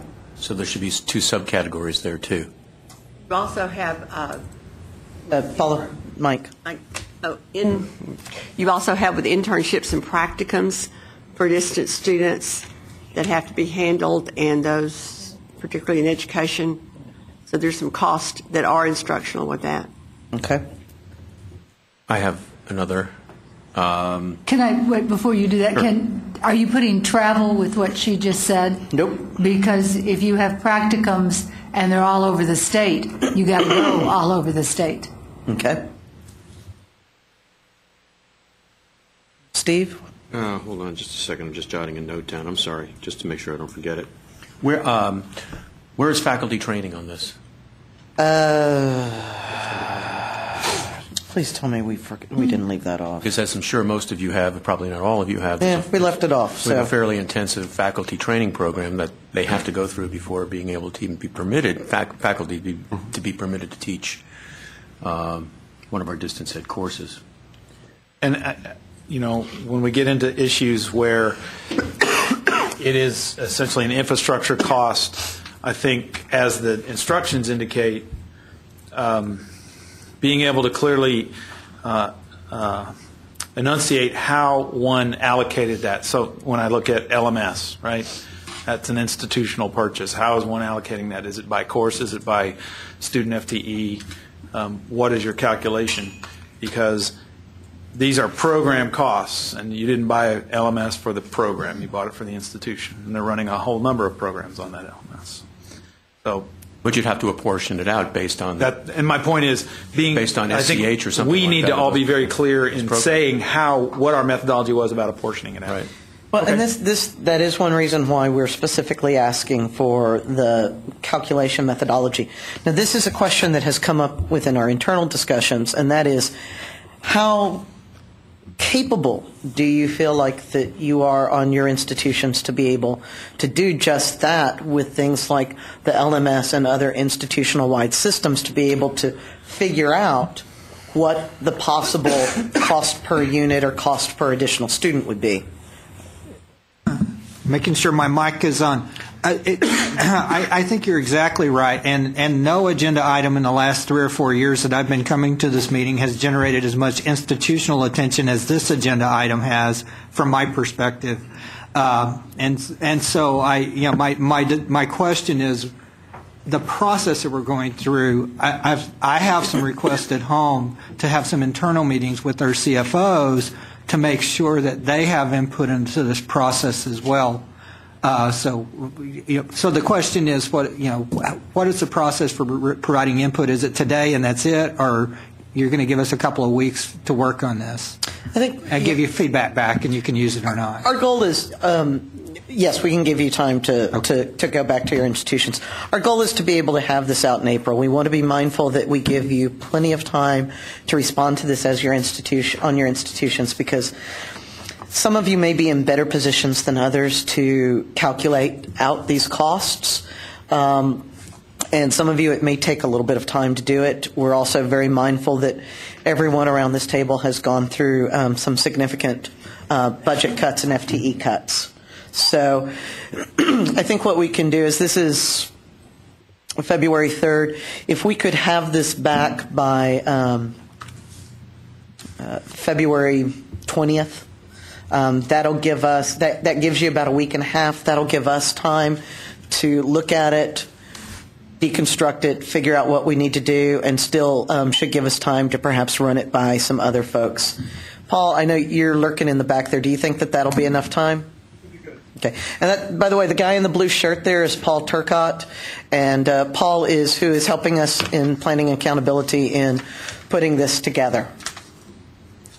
Can I add another point? Sure. Under the heading of faculty training, you might have under training, you might have two subsets. One is training, faculty training. The other is professional development for faculty. I mean, outside of initial training, faculty obviously need professional development activities as they continue on with the program. Okay.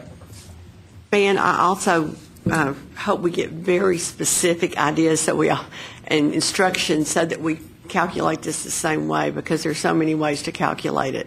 That's something we're very mindful of, and that's our goal. The difficulty that we're working against is that when you look at the language of the rider, it makes it clear that you get to decide what the programs are, and you get to decide how to calculate the methodology.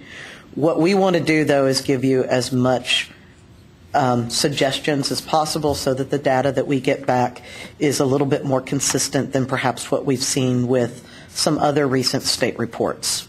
There's two other areas and for example, using Adobe Connect and advising, online advising, that's an expense in support of an online course and students. I think it's under student services here. Is that all there? Yeah. Okay. Yeah, the other one ones, of the last supplemental instruction and tutoring, those have gone to there, I guess, also. Oh yeah, tutoring. That should be a separate. Yeah. I don't see it's covered in a broad category here, but it really should be a separate category. Okay. One of the things that I don't see on here is any pre-enrollment costs. Yeah, Marketing, student marketing, verification, and screening of students. Yep. Which is what we're starting to do on and any a sort much of prep grander scale. Do they need to take a readiness assessment, that kind of stuff? Well, they'd all do that. Well, they'd all do that anyway, I would think. But again, that's an institutional cost, and if you're trying to capture program costs, you need to portion something. We pay for it, but it's not necessary that all the students take it. Like Smarter Measures, we make it available, but not all of them take it. So. Well, I don't want to get into specifics, but we're actually targeting specific groups of distance learning students that must take the Smarter Measure, and based on what their results are, but only on the measurable parts, not the kind like, are you a motivated learner? Well, anybody can answer anything they want to, but on a reading skills test, on a typing skills test, on some of the others that are actually much more measurable, we're taking those results and then using it as a result of placing them into a full online course, a hybrid course, or a face-to-face course in certain developmental courses. And I do think on those kind of costs, the institution, I think there's a wide variance in the ability of an institution to provide those numbers about student acquisition. Some are much more nuanced about it than others. Others, it's sort of the broad institutional, throw the net out, or we're here and they'll come. And they would ascribe zero cost to acquiring those students, and others could be able to provide very detailed. So my concern about this is, as Paul indicated and Van indicated, that what the coordinating board winds up with in the report has a high variance, and I'm not sure that serves anybody well. Yeah, I'd like to underscore that. I believe we need some kind of standard or some kind of guidance, and these are all good ideas that have been thrown out here, and I'm sure we could spend a week on it and come up with some really good ideas, but I kind of feel like we're reinventing the wheel here. I'm not an expert in these cost studies, but surely there are some best practices or some models that are already out there. Maybe we could just attach one of those and say, in our report, given this model, this is how we stood up to that. Because, I mean, if we leave here with questions like that, I'm wondering crazy things. How much of paving the parking lot costs do I figure into this for the online instructor who comes and parks there to teach in the program? Is that included? I mean, we could, it's a never-ending guess as to what do you attribute to offering that online program. So I think we need some standard. It's probably already out there, and adopt that standard and then try to do our best at comparing ourselves to that standard. Well, I think, and then if it's incomplete, then we can adjust it or something. But to create our own thing and then to leave without very specific parameters on what we're going to report, it'd be a nightmare to try to interpret that data with any useful purpose. I think part of the issue is going to be what this group sees as practitioners, as people close to these programs, delivering these programs as direct cost elements, is probably different than what your business officer can provide you in terms of cost structures. Now, they're going to be using NACUBO type categories. They're not going to want any document that comes out of the institution to stray in any significant way from their annual financial report and published documents. So I think your point's well taken, Randy, but I'm not sure that we can come out with a codified sense of here's what we exactly need. All I could urge is that, as Matt said, have a conversation with your CFO, your CBO, before you put this stuff down on paper. But how would we go about this one, like cost of increased traffic on institution servers? And when you've got Blackboard used in every class, and how do you figure that? How do you figure that increase? Well, and perhaps, and I guess the question is, do you feel like that's an appropriate cost for us to ask for? I don't know. Many of our licenses are based on FTE. Right. Or numbers of users or students who we anticipate to enroll. That's the metric that I think we would apply at my college. It may not be something that you would, but that's where I would start, right. Something like that. And are we talking additional students that we would bring in with this right. online program, or is it the additional traffic that is between a supported right. course and a online And honestly, course? the correct answer to that question lies in whether you're hosting your LMS and your servers or they're externally hosted. But the question still remains as to how many additional students would you be taking on in these programs to estimate those costs. Right. And how do we assign those costs to a specific program? That's a wild card. It doesn't card. exist that we don't know how many students are in it. Well, it's tough to do this. I mean, you look at this. We all buy internet data plans in bulk. From AT&T or MCI, MCI is dead. What's the incremental cost? Right? I mean, it's impossible to. I mean, you have to do traffic routing now and map each packet to what was processed through each router. And obviously, our goal is to get something that gives us the most accurate and standardized information as possible without placing undue burden on you. I would say that does not serve any purpose. Are we going to project these programs at a certain number of students? That's your choice. Well, I think that's incumbent in the way the spreadsheet's laid out, because you've got current and then you've got year-over-year growth. So if it's growing program, then you're going to use a different base on your calculations for What if that program's already online, our most popular programs? Then we're asking you to provide us with your current data. Okay. And my rough back-of-the-envelope calculation is that there's probably 2 or 3 institutions in the state where that's going to be the case. Yeah. Yours is one of them. It is. I think Dawn's one. Yeah, Dawn.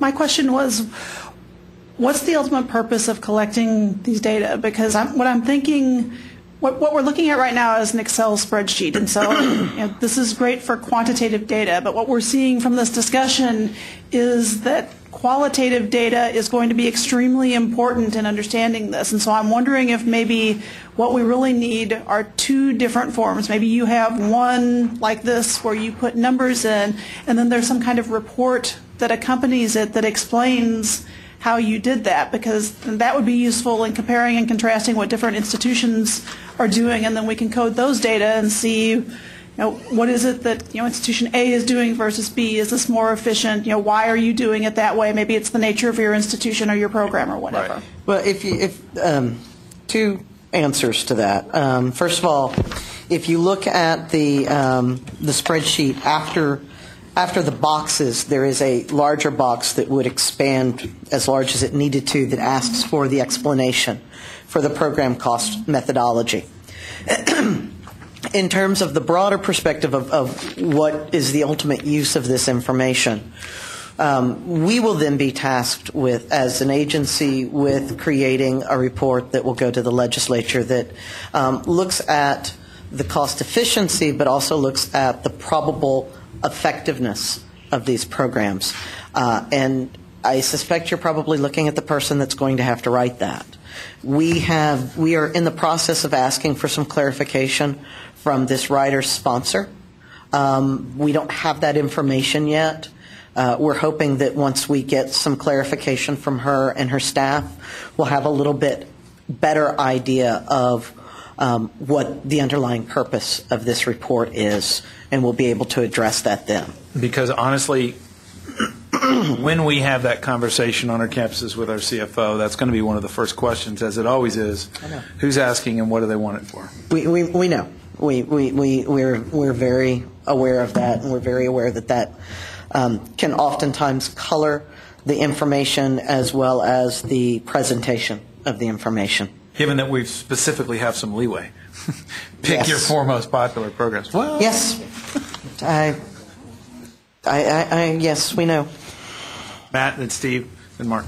Yeah, just once again, my recommendation, and this is coming from me as a committee member, is let's not make this too onerous. Let's think about the drill down and what that would mean in man hours, woman hours, people hours of staff trying to get at that type of information. And even if we were very, very prescriptive, might we be comparing apples and oranges? Sometimes an evaluation can be good enough and give us some pretty good information. And I think that's the intent of trying to figure this out. So, I would say let's not add too many new categories to this. Let's just be reasonable in terms of, because somebody at the end of the day is going to have to gather all this information at each institution. Matt made actually the comment that I was going to make at the beginning. I was going to add another thought or two onto that too. I think in whatever we end up, after the reports are turned into you, after you combine this information, put this information together, it's real clear that in many ways, no matter how many categories we come up with, no matter how much this conversation expands into terms of how much is going to be on that spreadsheet, this is really it's still only going to be a first draft. It's still only going to be our first shot, and it's going to be an estimate of really what we think. It is in no way going to be an accurate representation that we can stand by of actual costs related to delivering these programs. My point in all that is to say in your final report, and I hate to skip all the way down the line to the report that you're actually going to be giving, but I think that point needs to be made, is that what we are saying here is truly just an estimate based on initial information that we have, and not anything that we have to, live or die by in terms of actual, real, hard costs. They're an estimate only, and I think that comment should be made up front. Also, related to how the conversation is expanding, and we are expanding additional categories, I think what Randy said is becoming truer and truer, is that we need to continue to benchmark. We need to have several people or folks at the coordinating board just take a look at what other kinds of rubrics are available. I'm sure a simple search would bring up a couple of things that would even be worth looking at, and models to start with that either we could adopt or adapt to what we're talking about here on this initial spreadsheet. Well, and if y'all have suggestions of what those good models would be, we would certainly welcome hearing them. Yeah. I don't because personally. that's part of the challenge, I think, for us is figuring out what do we use. Right, because that will guide what we report. Well, and how accurate it is what it is that we do report. As somebody did some digging on this in the last few years, the gulf is between sort of activity-based costing, which is nearly impossible to do in public institutions, and the set of records that are kept for financial purposes, which is where our CBO and CFO live. And there's a gulf between them, and there's no common ground, well, little common ground. So it's actually more difficult than with both. Now, last comment. Now, with all that, I might have another category, unfortunately. But I need more clarification. Are we on to institutional support at this point? Because then maybe we were just talking about instruction. That's where the conversation first started. You can jump in wherever you All right, want. I'm jumping in then. With institutional support, when you say non-instruction administrative support staff, does that mean your distance education staff, your instructional design, not instructional design, but your instructional media center and developing media for courses? And that's, in other words, does it mean your support staff in your DE department or your online services department? That's where I would have. Okay. I just wanted a Technical point of support. clarification. Yeah. So it sounds like what we need to do is disaggregate that category so that we break it into technical support, administrative staff support, instructional design support. Was that those kinds of things, yes. But again, those are probably going to be numbers that you then have to divide across some base that you need to declare. Right. And I'm thinking of testing centers and proctors. Which are institutional costs, but again, what's the population that's using them and how are you going to allocate that cost to them? Oh, that's another good one, testing. I hate to go back to the beginning again, but just an example of one of the issues I'll have right off the bat. A program on here we can list as anywhere from 0 to 100% online. Right now, I have no declared online degree programs. However, by definition, since a degree program is more than 50% online, the students can actually select more than 50% of all of our degrees. So all of them would actually be, by definition, online degree programs. But no student selects that as a degree. Does that make sense? They don't intentionally say, I want an online degree. They're going to say, I want accounting or whatever. And then they discover I can take more than 50% of my courses online, which makes it an online degree by definition. Well, and that is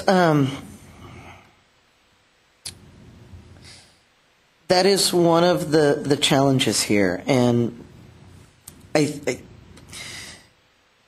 I would appreciate hearing your thoughts on whether or not we should gently suggest that it be a 100% online program, whether or not we should even bring up the category of hybrid. Many of you are in that same situation, particularly at the community colleges, where a student could, by default, enter into an online degree program, even though you've not set the program up specifically to be online. Part of the challenge that I think we're struggling with is that the first piece of that rider says that you get to decide which programs. So we can make gentle suggestions, but we probably can't dictate. Well, here's a phrase that I find unclear when I'm thinking about it from the standpoint of UT San Antonio. A study of the cost making available online 4 of the institution's most popular degree plans has determined that. So if I take that literally, I would interpret it as saying, what are my 4 most popular degree plans, which are delivered face-to-face on my institution, because we really don't have any significant online, and now what are the costs of moving it online? That's a fundamentally different cost question than those that are already stood up and being delivered. That is the cost question that we believe that the rider is really getting at. Holy moly. That's the way I read it. That is the way that we interpret it as well. So those institutions that already have 4 popular online degree programs, they already have a pretty well cost. And so for an institution like mine, it becomes very speculative. Yeah, sure does. And a capacity issue for faculty. That's what this is going to come down to. Is as I've talked to communities saying what degrees do you want? You can almost list them: engineering, business, blah blah blah. And we could do engineering, but it's going to be a very expensive program. Well, and we're aware of that, and we're not asking you. What we're asking you is, what do you believe is your best estimate of what the costs would be for what you determine to be your 4 most popular degree programs? And it very well may be that you determine that one of them is engineering and that the cost would be prohibitive. in offering that online, but at least we have some estimate and have something that resembles data. Van, if I may just in our case, we have 13 fully online degree programs, of which out of the 4 top ones, I believe 3 of them are online already. So that helps us out in that sense.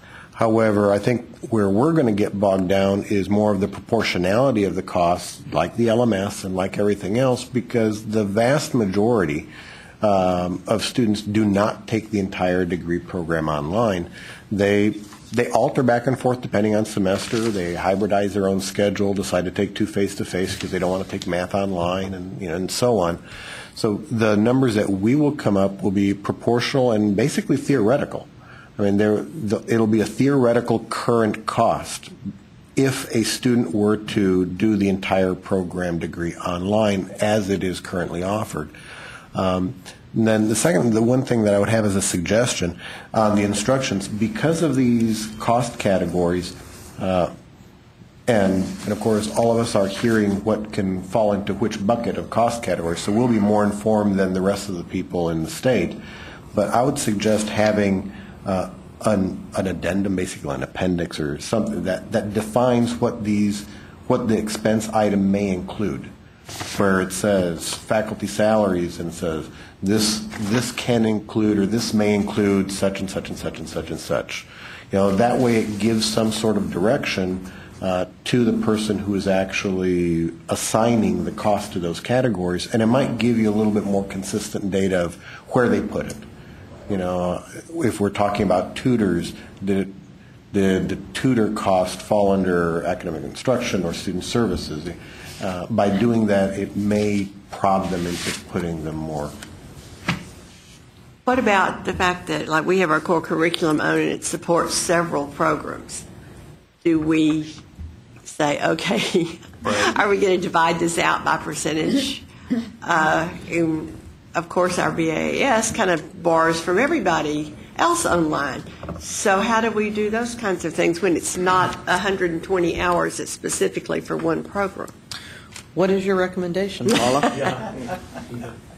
It's a very legitimate question, and that's one of the things that's one of the things I need your input on. Is what's reasonable there. And honestly, to me, that gets right back to the question of who wants to stand in for what. I mean, we can make this look high, we can make it look low by answering that question in rational ways, right. 2 completely different rational ways. One is we're going to duplicate this set of courses for each program, or the other is we're going to divide.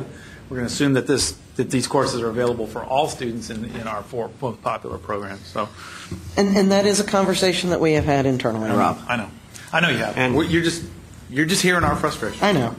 And let me throw in, building, I think, on both of those, especially Brett's comment. If we can clarify, and just one more time, we're talking, or the way that we're going to approach this is face-to-face courses, at least ones that we have not reported in any other way than being a face-to-face program. What if we were going to take those online? What would it cost?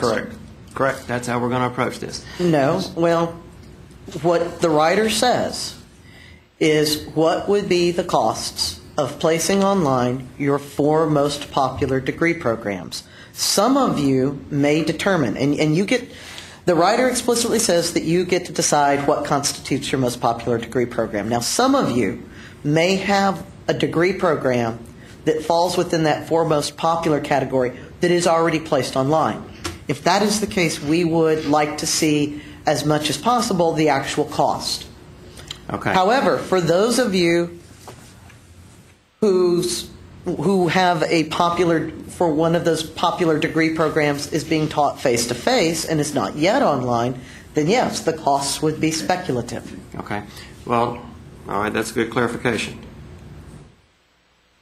The way I've always thought, which irritates, I think, my financial leaders at the institution, but if you ask how much the learning management system, how much to allocate to that, I'm going to say 0 to take a face-to-face course and put it online, because I'm already licensing the LMS by FTEs for the whole university, so you can use it face-to-face or online. It doesn't cost any more, so there is no LMS expense Unless- to take a face-to-face online. You're making Unless- more efficient use of a sunk cost. Unless you're assuming that there will be growth because you're taking it online.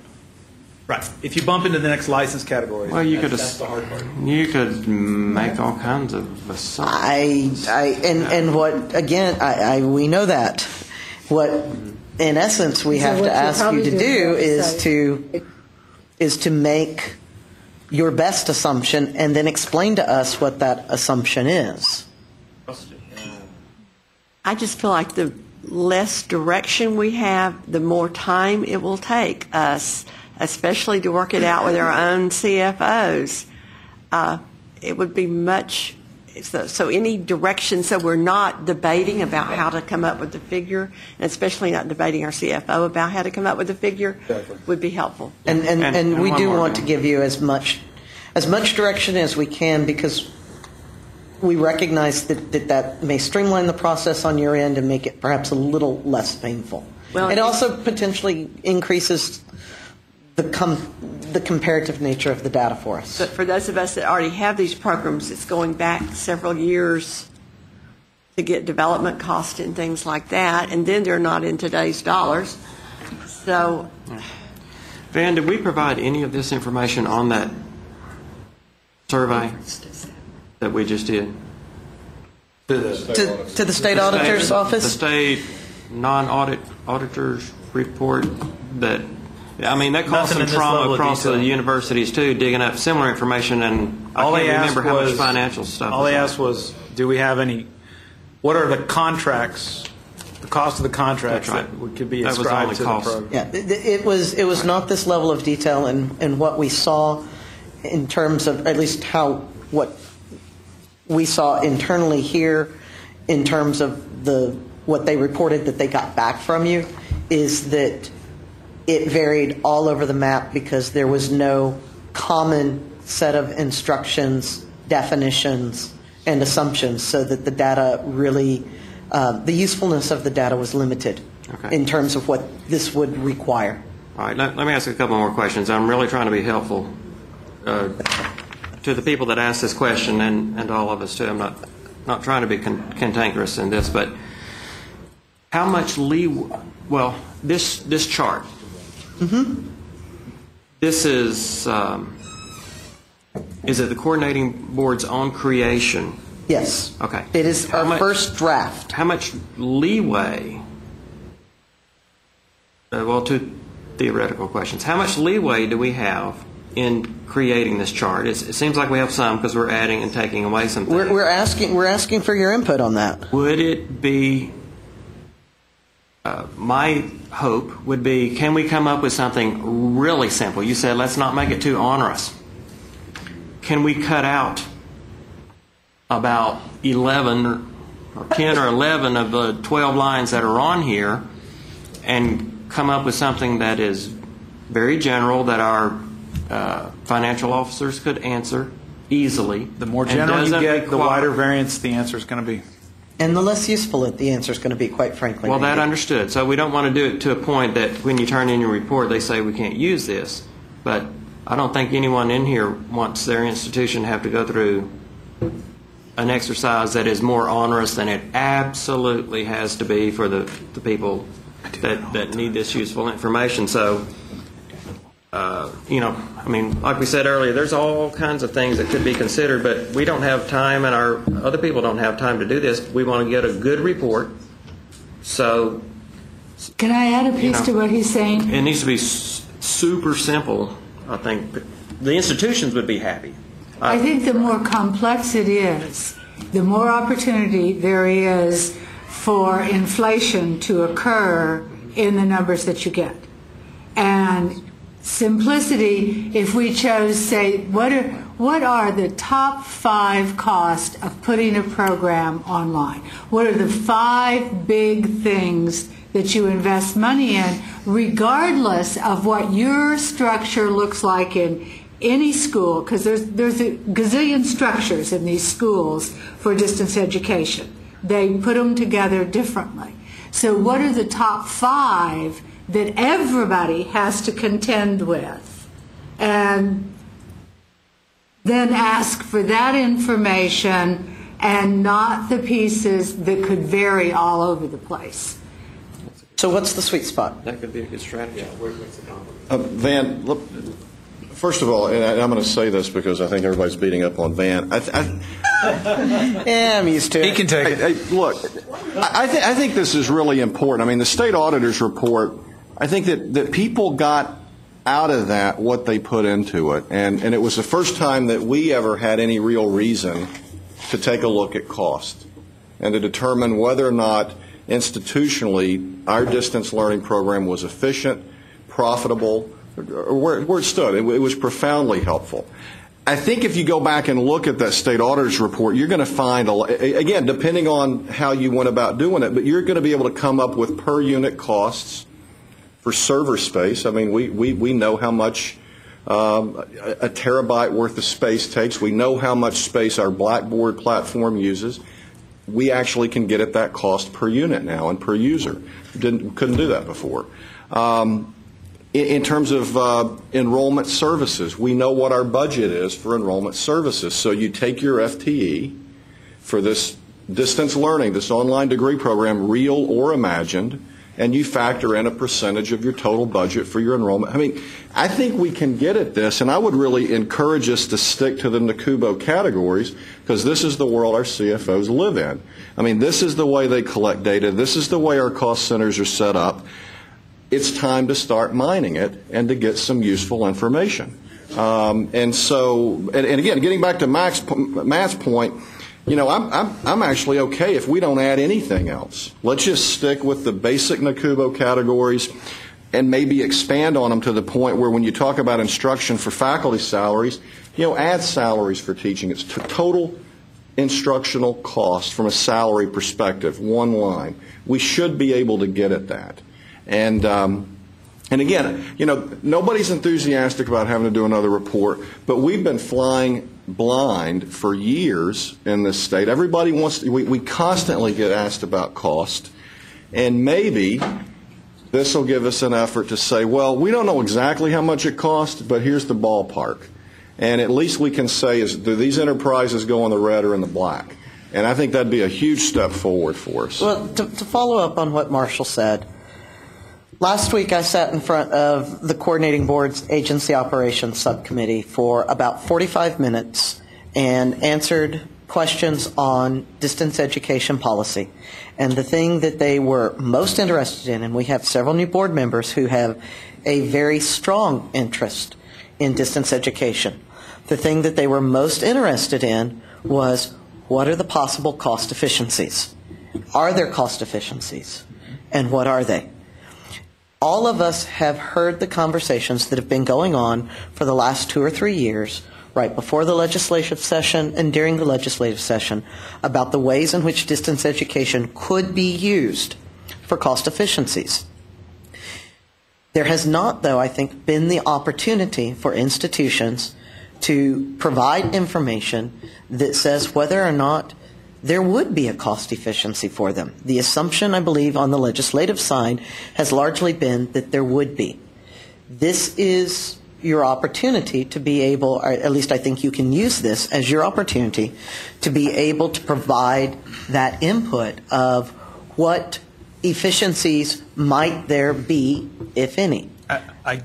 I respectfully disagree. Okay. And this is not about the way we're having this conversation. This goes back to the original language of the writer. I know. If we are picking the 4 most popular programs on our campuses, we're all going to pick 3 of the 4 are going to be the same.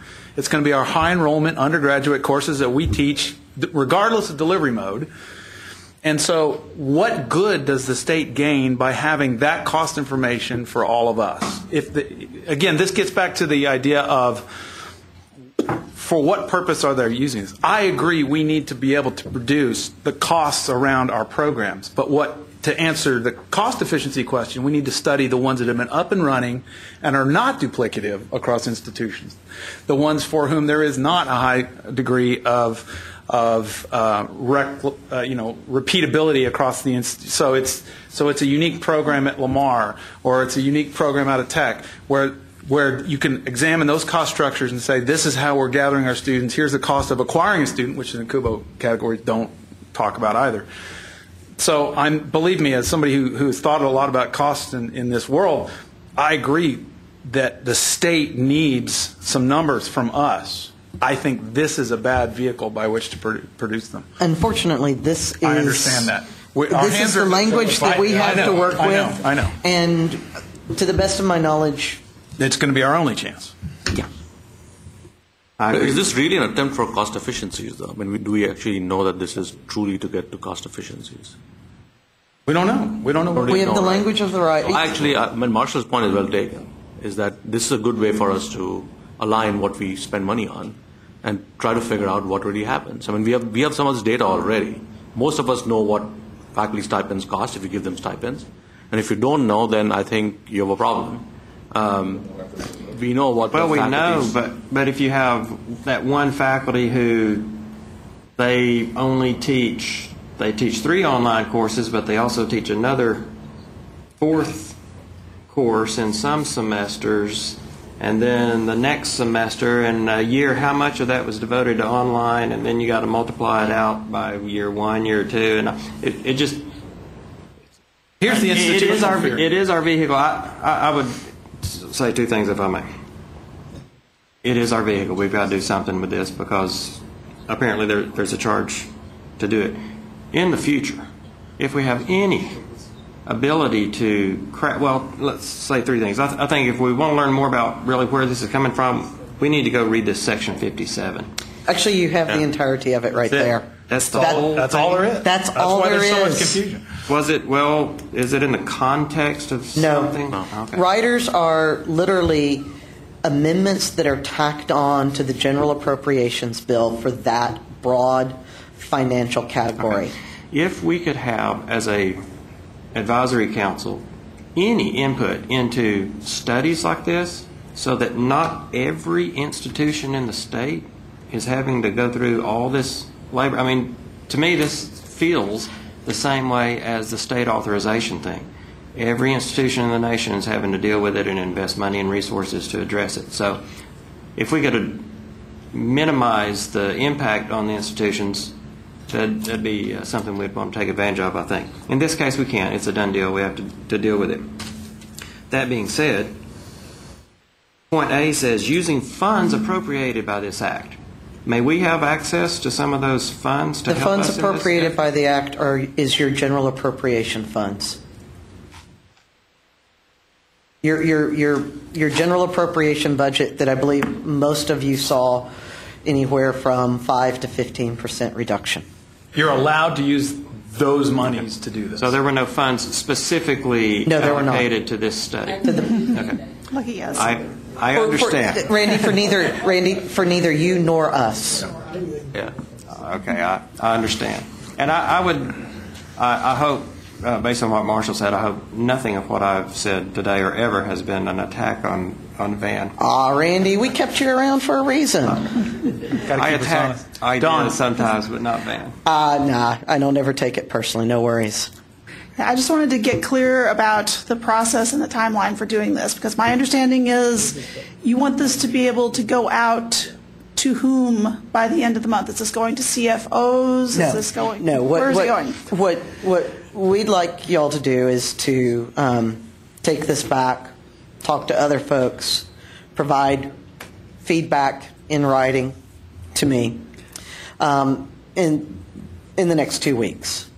What we will do is take all of that feedback plus go back and review the notes that Paul and I have been taking and Gay and the video and make some changes, talk about it, make modifications to this, have some more discussions internally, and then our goal would be to send it out to a small handful of folks in March at the institutions or system offices to take a look at so that some of your CFOs are potentially seeing it. We would like to get the final version of the template out in April so that you have May, June, July. So you've got a good at least 3 months to be able to respond to this by the August 1st due date. Okay, so the people to whom I should speak when I go back would not necessarily be my CFO, who is harder to get in to see than my chancellor. That it might be people working in the distance education offices, or maybe going through our governance structure to our chairs' councils or to my presidents, or those kinds of things. I would suggest that you if you can talk to your CFOs, I suggest you talk to your CFOs.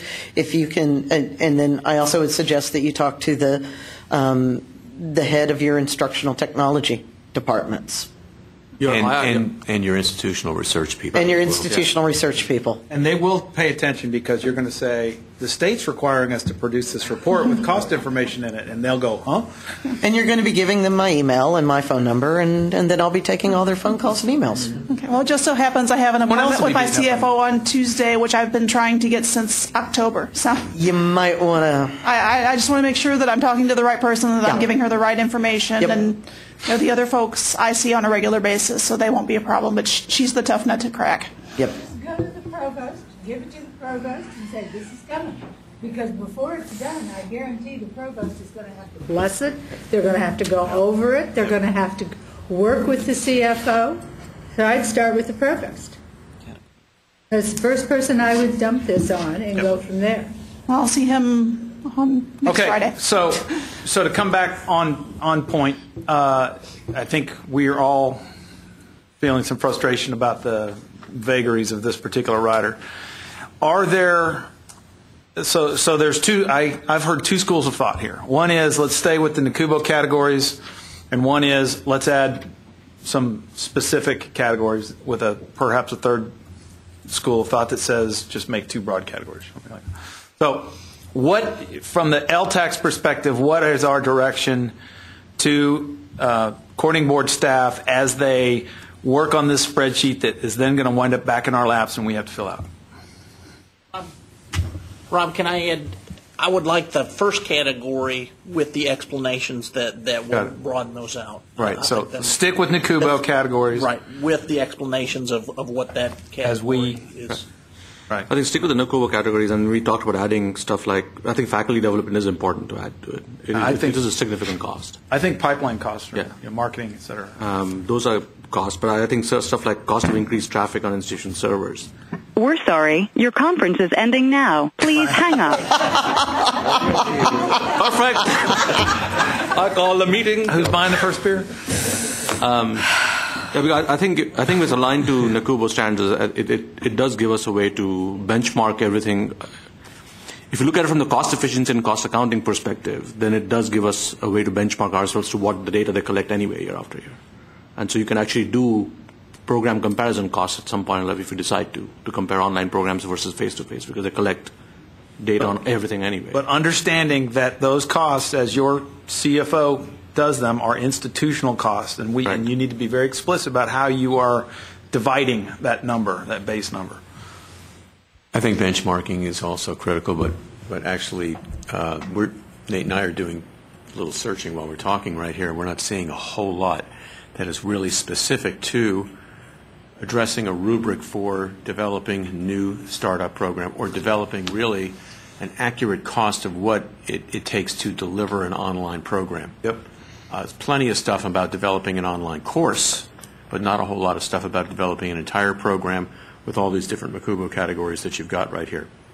Which is why we're talking to you. Right. And speaking of categories, I'm going to open up another can of worms, because I just thought perhaps, if it hasn't been mentioned already, something else, and that is evaluation of the programs. And I'm not getting into PSLOs, because I know that was the second part of the conversation today. Mm-hmm. But I am thinking about how do we evaluate, and consistently across the board, retention, persistence. How do we define persistence? And make sure that we evaluate student evaluation of instruction.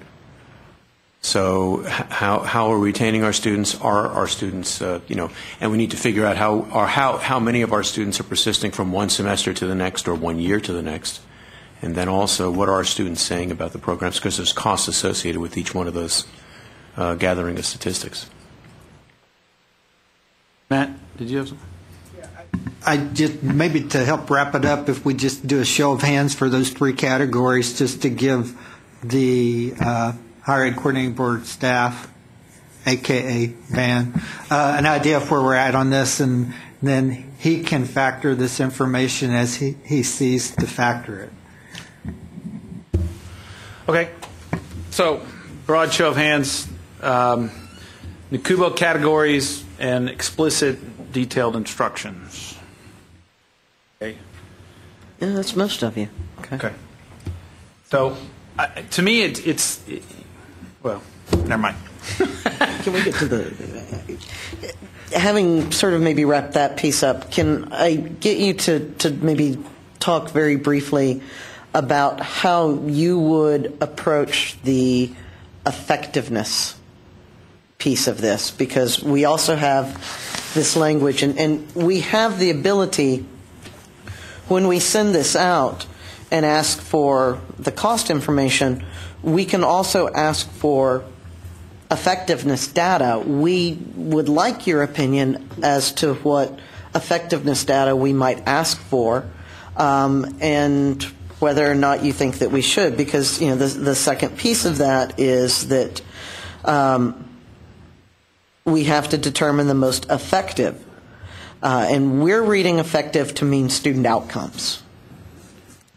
And of course, we're then in the position of having to try to determine student effectiveness of programs that may not, in fact, probably do not yet exist online. So what recommendations would you have in trying to do that in a way that has some logic to it? Ben, are you talking about Part B of this same 50? Yes, I am. And B1. There's some text you sent us on different acts. That's not related to this. Okay. We're just talking about Part B. I mean, Van, we have student persistence rates for program areas. Mm-hmm. So if it has not been developed, then obviously we could use our existing data related to student persistence and graduation rates. And then we also have persistence rates for our online courses. And, I would suggest that somewhere between that rate for an existing program and our prevailing rate for online courses in general, you could come up with a reasonably good a projected student success rate using those two data points. All right. I think yes, I agree with that, Marshall. I think, but what you're specifically talking about, Van, is assessment of program student learning outcomes. Is that correct?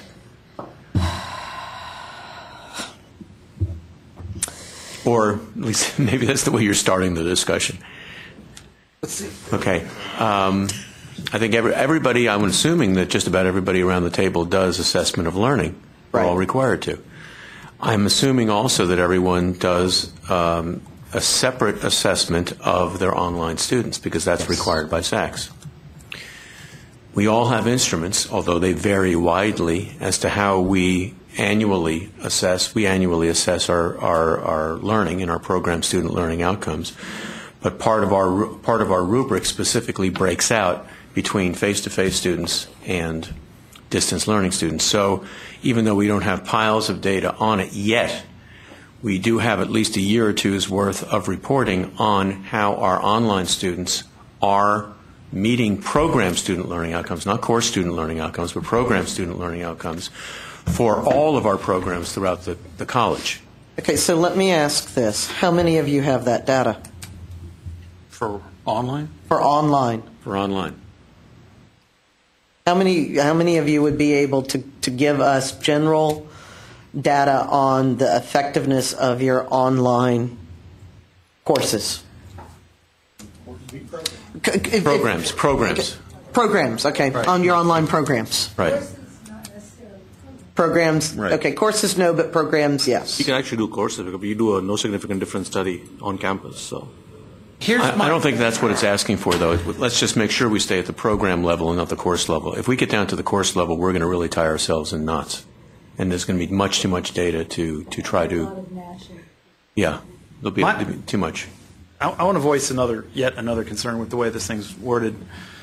For my institution, and I'll speak just for my institution, the four most popular programs that we have will never be offered online. my institution prides itself on being, a traditional institution. If we launch large online programs, it's for a fundamentally different target market and demographic. This is assuming one size fits all. I'm afraid that if I tell them that my most popular program is psychology, undergraduate BS in psychology, and I make up some costs about taking that online, then they're going to assume that I'm going to do that, and I have no clue what my success measures are, because that's it's an 18 to 25-year-old demographic, and if I was launching a program for online students, I would target working adults. So it's problematic. Given that, It's a good thing you're going to Blackboard. Yeah, it is problematic, and given that, would it assuage any of your anxiety if we also asked a question about, is this a program that you believe is viable to place online? Yes, no, why? Right. Yes. Okay. But we may not be able to answer that question. Yeah. I think I'm sorry, Rob, but we may not be able to answer that question. That was something that would have to be consulted with not only the representatives of the program, but members of other senior administrative members, other budget people, all sorts of folks. So it's a tough yes or no question to answer from the membership represented here, I would think. And for those of us that already have those programs online, the reason they come to the top as most popular right now is because their gains in numbers since they've been online. So is that a true measure of popularity? Right. If you're only looking at your numbers of majors on campus, that may or may not reflect its popularity online. Yeah. And you're only looking at a very small demographic group, whereas with online, you're looking at the greater world. I'll put the same programs online. They may no longer be our most popular programs on our campus. Well, are they going to go away? Unfortunately, the language happens to say most popular degree plans as determined by the institution. Right. And so what measure for popularity did most of you intend to use? Right, because if you ask the CBO what his most popular courses are, they're doctoral programs that bring in a lot of formula funding. That's a good question. So that we don't get bogged down I think we're in the complaining. We're bogged. We're already bogged. In the complaining that I would like to do about this, I think point B gives us enough leeway just to go back and gather what data we can.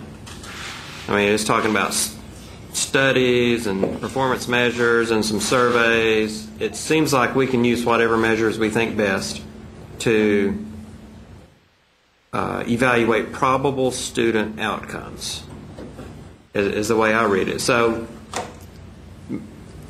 I would suggest let's not try to define what all those might be. Let's just go back and use what we think is our best methods. And then as I read this more carefully, I'm beginning to hypothesize about where all this is going, and maybe it's clear to others already. Western Governors is not a public institution of Texas, is it? Correct. No, it's not. It is not. So they're not. They don't have to do this study, but they are the promoted benchmark, according to the Billboard, the online university for Texas. The Billboard was not paid for, it was not paid for by the state, nor have we necessarily approved that message, as you would hear that language bandied about during this particular political season. I'm Van Davis, and I did not approve that message. That's a well put and very important statement to make, and I understand that. That being what it is, though, the point of this whole thing is written out in number 1. To determine the most efficient and effective of the proposed. There's a word proposed that I think disagrees with our thinking of which groups or which programs do we include in this, but of the proposed online degree plans among those institutions. So the coordinating board's job is to take all this information of what everybody is doing and write it up in a summary report, and that's going to be compared to something each other, such as Western Governors, which is No, it's not going to be compared to Western Governors. Well, it's another.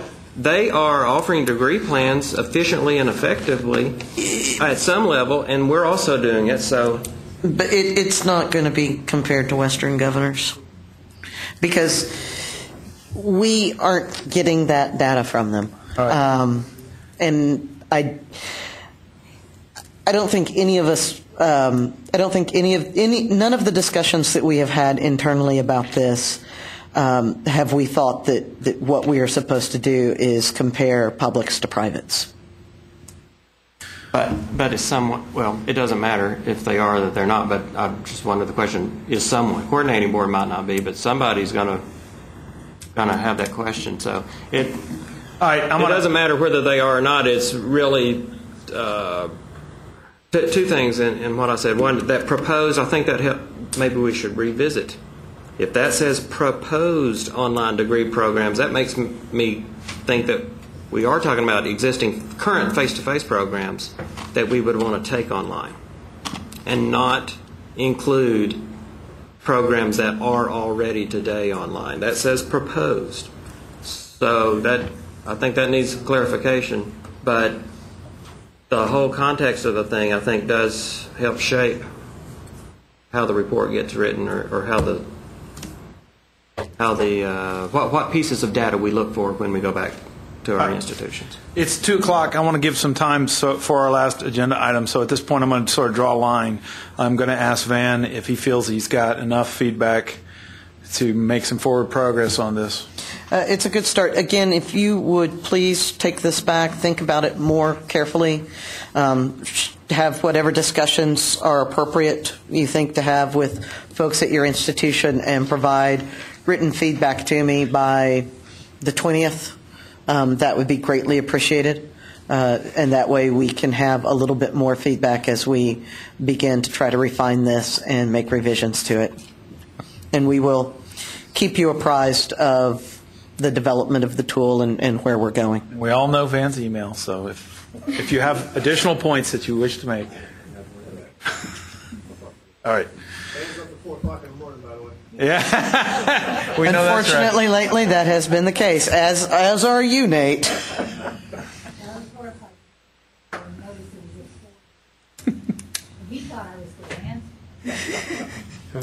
All right. So let's move on to the next fun discussion, which is what we've done to date on the DE report.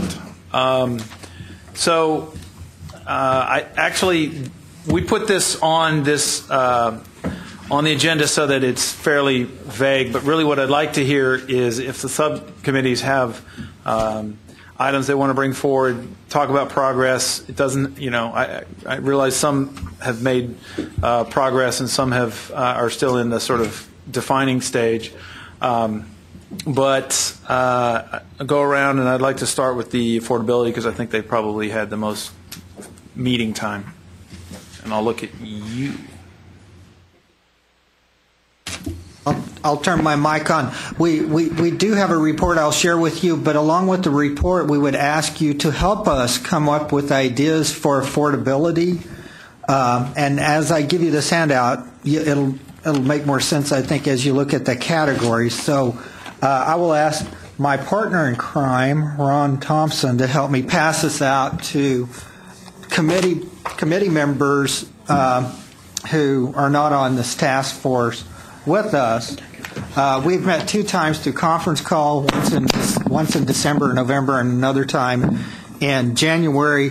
We feel like we're in this divergent phase of coming up with ideas, and all ideas are good ideas at this point. And as you get this instrument, this report/instrument we're passing out, as you get it, I'll spend a little bit more time. And once again, in this particular phase, we've come up with 22 ideas, beginning on page 2 of the document, that we feel like might help to have a positive impact on affordability. And you might write that word positive on the left-hand side just for clarity purposes. Positive impact means it would be less a cost out of the student's pocket and would have an overall importance to online learning. So there's 22 listed there. If you would read through those, please. And then what we'd like to do is open up the floor for a few minutes and see if you have others you would like to add or if you need clarification on any of these. Another point I would like to make on an item-by-item basis is number 16 on page 3 should also be defined as rolling enrollment or non-semester based courses. We think that might help with clarity as we met this morning and looked at this again. Number 16, rolling enrollment. I'm sorry? 15. Oh, thank you. Yes, 15, rolling enrollment or non-semester based courses. And then one more minor edit on page 4. Number 19, we talk about standardized high-demand courses. The word standardized might be a little bit too harsh or institutional or commodified. So we're talking about a model, much like the example we've used is University of Houston and what you're doing with some of the high-demand courses. Okay, HCC. Thank you. Yeah. I'm looking at you. That's what I meant. Okay, HCC. Yes. So, anyway. So once again, the charge is, and I'll hand this over to Ron in a minute, the charge is to look through this, see if you have others you would like to add, see if you need clarification on any of these, and then we'll ask you to fill this out because we would like to pick it up and use it after this meeting immediately. Ron? Cover the base. We would like for you to take a few minutes and read all of these, go through the whole thing, and let us know are there other elements that we should add to it before we start filling it out.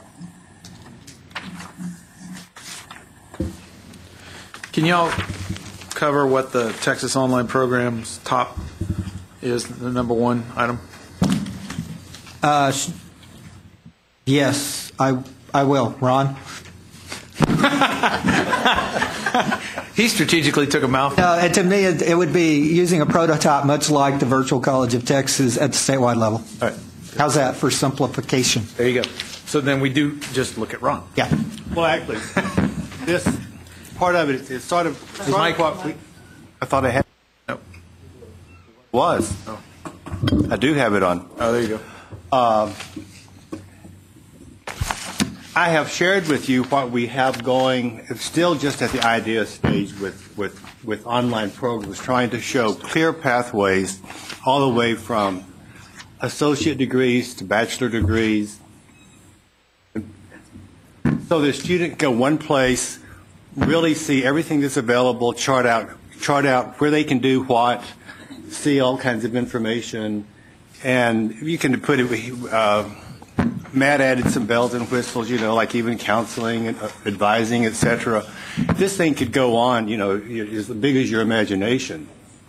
But that's the idea for it. It would be a whole system, really. I mean, the key to it would be a website where a student can go, and rather than having to investigate the schedules and catalogs of multiple institutions, at least they could get the basic outlines of what's available where and easily chart their ways, see the basic the cost, the basic requirements, etc. In one place. Thank you. Does that make sense? Yeah. Matt, do you have anything to add to that? We not done this at some level already? Well, just for doing it, but with associate degrees, but not the bachelor's degrees at all yet.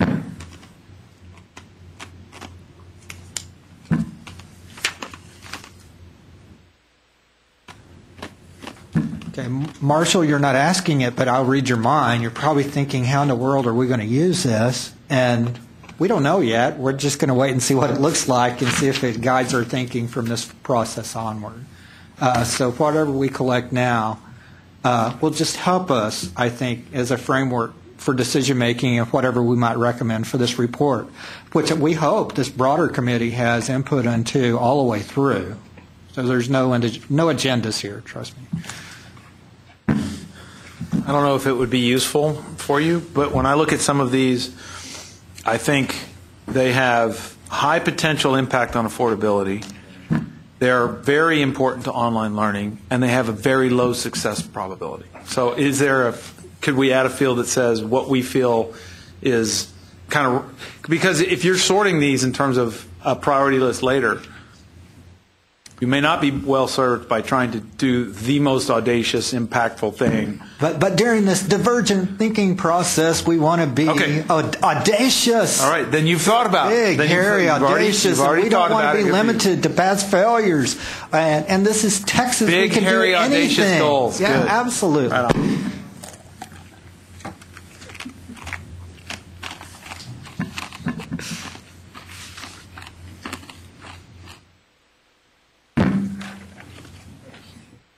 Oh, please.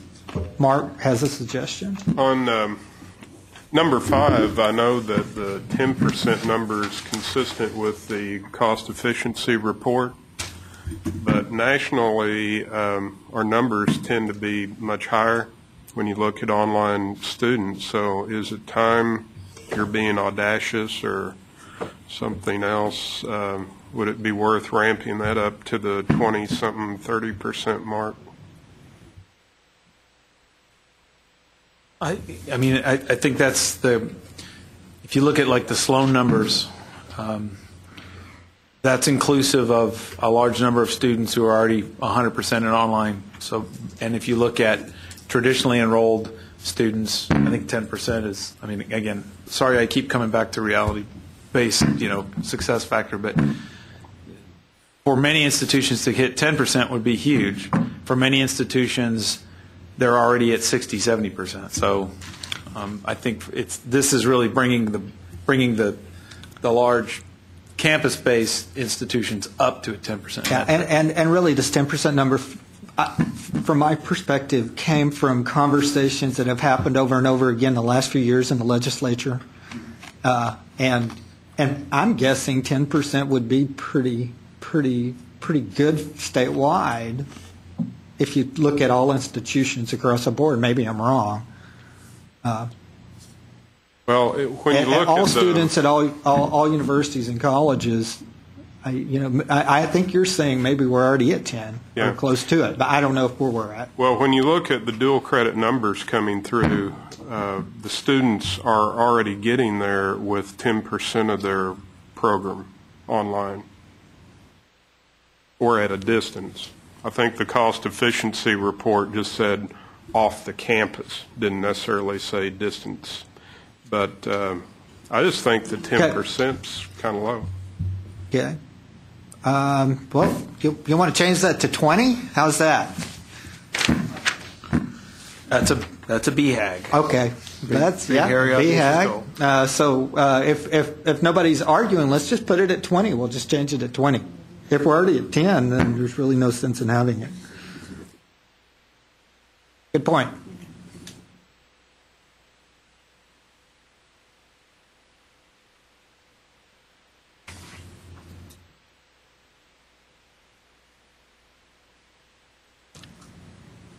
Can somebody explain 13 to me?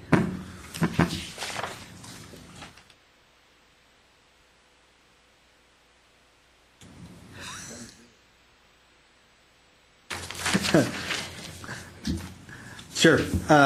Developmental education by use of traditional media. The thinking is if we really want to drive that cost down, maybe there should be models using traditional media and the use of academic coaches with that. So going back to the old model of correspondence via TV and Do I think yeah. Is that a model that's being used successfully at one of our colleges or more, one or more of our universities? in using print media, television, radio to support development. What your point here is that No, being not to my knowledge, it's not being used anywhere.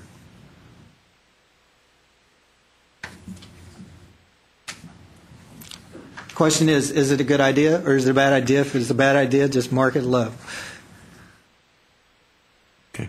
It's not a bad idea, but I think if we don't have a model, developing the model itself is an investment to a certain extent. Yeah.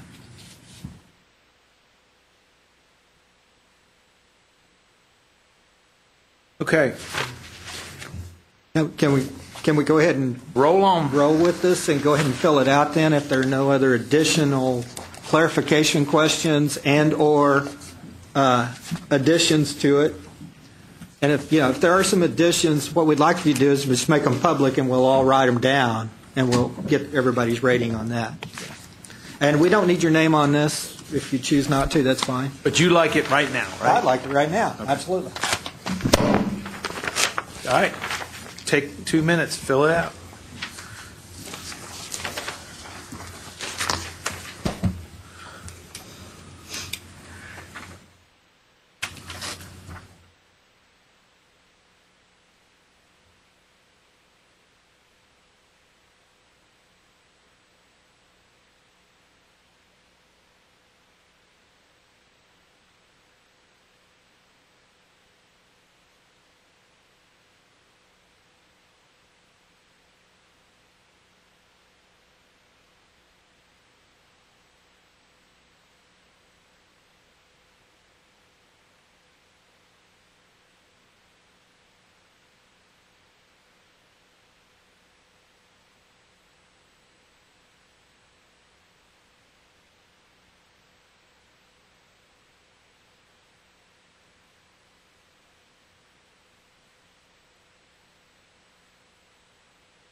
You want me to collect them?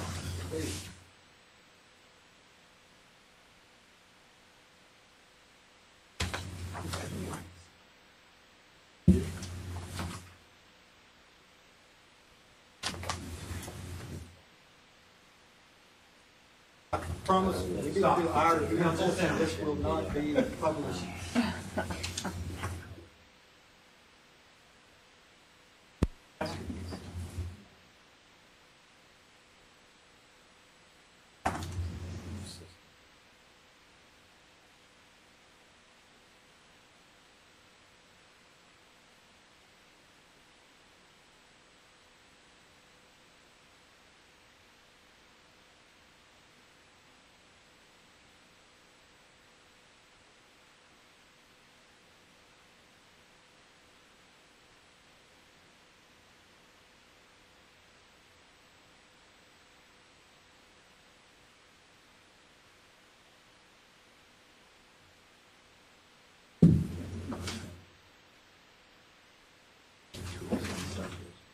Anybody else?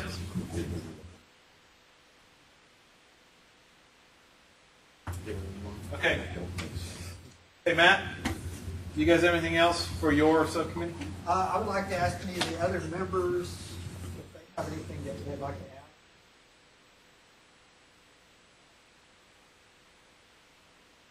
add. Sophomore in high school, we're trying to keep the cost down.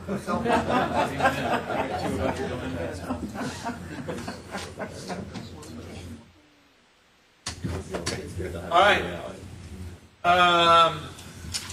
Let's pick one at random. Success. Did you guys, who speaks for success?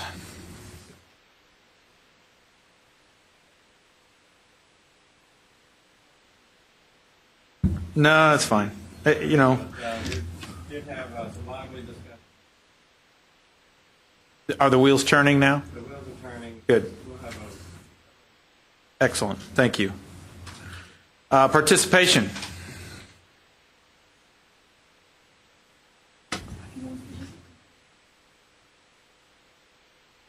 Anybody in participation? Yes. Roy's going to take the lead on that. Thank you, Roy. Amy, help me help you. Nice out. Yeah, in spite of my best efforts to try to blend into the wall, I ended up being nominated to talk here. So funny how that happens. This may be the only time in 3 years you hear me actually speak. We did have a meeting. This sounds like a challenge. After urging, and it was a very productive meeting. Thank my fellow committee members, Amy and Sherry and Brett, and Marshall, of course. Our discussion centered really around what kind of data we need to get and how we can determine what participation is. We looked at a snapshot of distance education in 2012 and what data is available, and more importantly, what data is lacking. Tracking performance in distance learning programs, that's been part of our discussion in other areas today. Specifically online programs aligning with socioeconomic status. And we find that it's very difficult for us to tie those two together. We can track just about everything else you can name. You know, how many Hispanic males between 18 and 20 graduated with a B in science in 2004. We can tell you that, but we can't tell you whether those same students were in what socioeconomic status they fell. And that is one area that can affect participation, because we can't tell if they're going to continue with their studies or what other impacts that particular status might have. So we talked about how does financial burden and the cost of attendance impact success.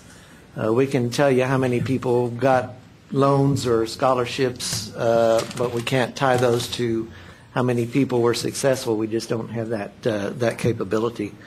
How can we identify the ethnicity of students taking online courses and programs to see if there is an educational gap related to student learning outcomes between various ethnic groups, and drill down deeper to identify what could be some of the possible sources related to the disparity in performance between various groups. So we've got some unanswered questions. It is important for us to know the demography of the student population that we are serving. This is a question. Are there other elements that may be compromising the ability for certain student populations to succeed? And another aspect is the difficulty to measure cultural issues. For example, in our part of the state, we have a lot of incoming Hispanics, and we find that the Hispanic parents are reluctant to have the Hispanic children attend college. And so we have a cultural barrier there to their success in a higher education environment. We found that we could employ a Hispanic recruiter, and that did wonders to increase the enrollment of Hispanic students at our particular college. But, you know, is this feasible to do in a larger institution? That's a good question. And how much is that preventing that particular population from attending any institution in the state? Do other institutions have programs that are specifically focused on that? A question that needs to be answered. We need to come up with how we want to refine the data collection to provide us with better intelligence about the courses and programs, and request regular reporting of online learning in Texas. We get a lot of reports from the state. We've looked at some of them today. Some of them are 4-year specific or 4-year plus specific. We don't have the same type of reports available for the 2-year schools, and so we have a disparity there. We're not getting the same information, and so we don't know how to treat these issues in the same way. Coordinating Board usually provides statewide snapshot of online enrollment, but this is only done one time per year. The snapshot may include percentage of online enrollment relevant to the total institution enrollment. But what other demographics could there be that are missing from that report, that demographics that we could use? Our wish list outline important elements that we feel exist related to improving student participation. Flexible entry was in our discussion. Is the decreasing time to completion, are we getting reducing the cost of attendance? This is Western Governors University. You talked about that same thing, the 6-month program and the cost of going through it. Is that something that we need to be looking at as institutions and adopting ourselves? Data mining. Can we mine our data reflective of the flex entry and many terms? We all probably have that. But do we specifically separate that data from the rest of the data, and can we point to it and say success, participation, enrollment, whatever, in those particular sessions? Current data mining is generally done at the institutional level, and just like everything else, everybody has their own system, and we all do the data mining a little bit differently. Some of us can, get very specific, and some of us don't have that type of program that we can drill down on what we specifically need to look at. Document the success of flexible schedules. When we do offer these schedules, how do we know they're successful? At my school, we have a flexible schedule for developmental. We found that students not only succeed in that condensed course, they go on to succeed in their other courses, and they prevail in college. And so that's something that we need to be able to look at as institutions and see, is this something that would really mean something to participation, to enrollment, to success? The kind of things that we're looking at in other areas. The larger question is, would the state of Texas benefit by being able to capture data related to student participation? I think the answer to that is probably yes, but we need to be able to prove that. Gaps in STEM. Some of us have programs specific to STEM, and others have courses specific to STEM.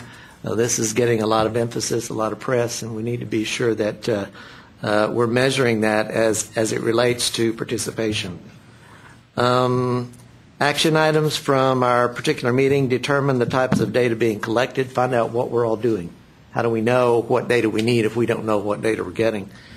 And consider recommendations for specific data collection, kind of standardize what we're looking for, and see if we can't take that data and make something out of it that will be useful to all of us. That's really the basis of our little meeting. Any questions? Comments? That is excellent. Are you feel your group is ready to put those into the form of recommendations? Group? Okay. Yeah, I need to add that I think that, and I appreciate the kind words about the report, but I think that all of the committee members would agree that we're not experts in terms of IR data collection. I think one of the action items that we have before we get back together again is I want to sit down with our IR folks and just, are we collecting data in such a way that we can correlate some of the variables that we talked about here with online learning? Right. And I just don't know I don't think any of us really felt comfortable addressing that. And so once we can get some answers from IR about the pieces of data that we can collect related to online, then we can get back together and I think move toward putting a report together that makes some recommendations for certain data elements to be collected so we can correlate online and participation. And I would only ask that, in your conversations with IR folks and as you begin to formulate this, understanding that certain institutions are going to have a higher level of ability to do this. So at UH, your IR might be more sophisticated. So filter that response from your IR as it might, so what we're really trying to discover is what are the glaring gaps of the data that are available to the state. And if UH can provide something but somebody else can't, then let's try to acknowledge that. Yeah, exactly. Dawn. Well, as a faculty member, 3 things that you might want to consider trying to measure. One would be parental status, and I know that that's a broad category, but in particular when you have single parents, they tend to be a prime audience for online courses because they need the flexibility due to their child care arrangements and such. A lot of times they have daycare issues or they can't afford daycare or they're relying on family members or whatever. So that might help you determine, how many of those people are participating, and then that ties into my group, which is the excellence, and also into the success group. You might also want to be looking at the number of hours worked to the number of credit hours taken, because that's another piece of success, and I'm not sure how well we're doing in terms of participation, getting people to participate at an appropriate level, because they think they can do it all. They think they can, in fact, work 40 hours a week, take 16 credit hours all online, and do whatever else they have to do in their lives. So that might help you in terms of looking at that type of participation. And then the third thing, which we talked about in our excellence group also that I think ties in, is what kinds of things are colleges doing to encourage online readiness?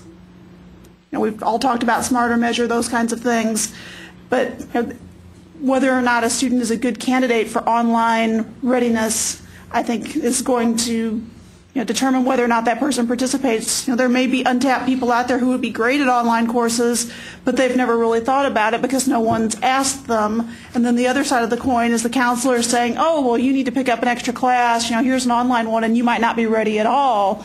And then, you participate, and it's not necessarily the best fit for you. Those are good comments. I would append to that comment about work hours versus hours undertaken. Did y'all see one of the preliminary findings out of the PAR project? Indicates that students in fully online programs actually succeed at a higher rate when they are part-time students instead of full-time students, which in some ways flies in the face of what we've been telling general students about the load that they should take to be engaged. Or it kind of flies in the face of the, not that I'm discrediting the study, but the time is the enemy study. Yep. By Complete College America, yep, which says that part-time students are perhaps at the most risk of taking too much time to complete a degree, and the more time one takes to complete a degree or certificate program, the statistics show that the chances of them doing it could continue to go down. The PAR project is interesting, and I do think as we move forward, as we're identifying data elements that the state should have, I think we need to pay attention to these big data analytic projects and how we can interface with some of their work and their findings. Okay, excellence. Mark, or should we? I'll get the ball rolling if you want. Okay. We do not have a formal handout or report or anything at this point, but we did have a number of posts on the wiki. Good. And we had a good discussion for about 10 or 15 minutes before this meeting started. So I'll go over some of those points that we talked about. Also, it's almost inevitable, and I can hear it from the other reports, is that many of the areas that we talk about bleed over into the other areas. It's very, very hard when we were coming up with these categories to separate them out, say, where does this one fit, where does that one fit? So you'll probably see that in some of the areas we're talking about, too. Primarily the posts, and I'm reading from the wiki right now, is we should be looking at, in terms of excellence, looking at distance ed student retention and persistence data, being able to chart that data, particularly for developmental education courses, reading, writing, mathematics, keeping in mind the overall push towards student success and the overall move towards completion, like I was talking about a minute ago, but do that on a statewide level. So standardizing distance ed student retention and persistence data for all courses, really, not just developmental courses, but all courses. Are learning outcomes comparable to other delivery modes? We've touched on that in other conversations already. This is clearly an area of key emphasis for the immediate future. Help us move towards improving student success and overall excellence model. Let's see, I'm just reading again from the wiki. We should also be looking at which delivery modes have the best student success rates, in distance learning perhaps.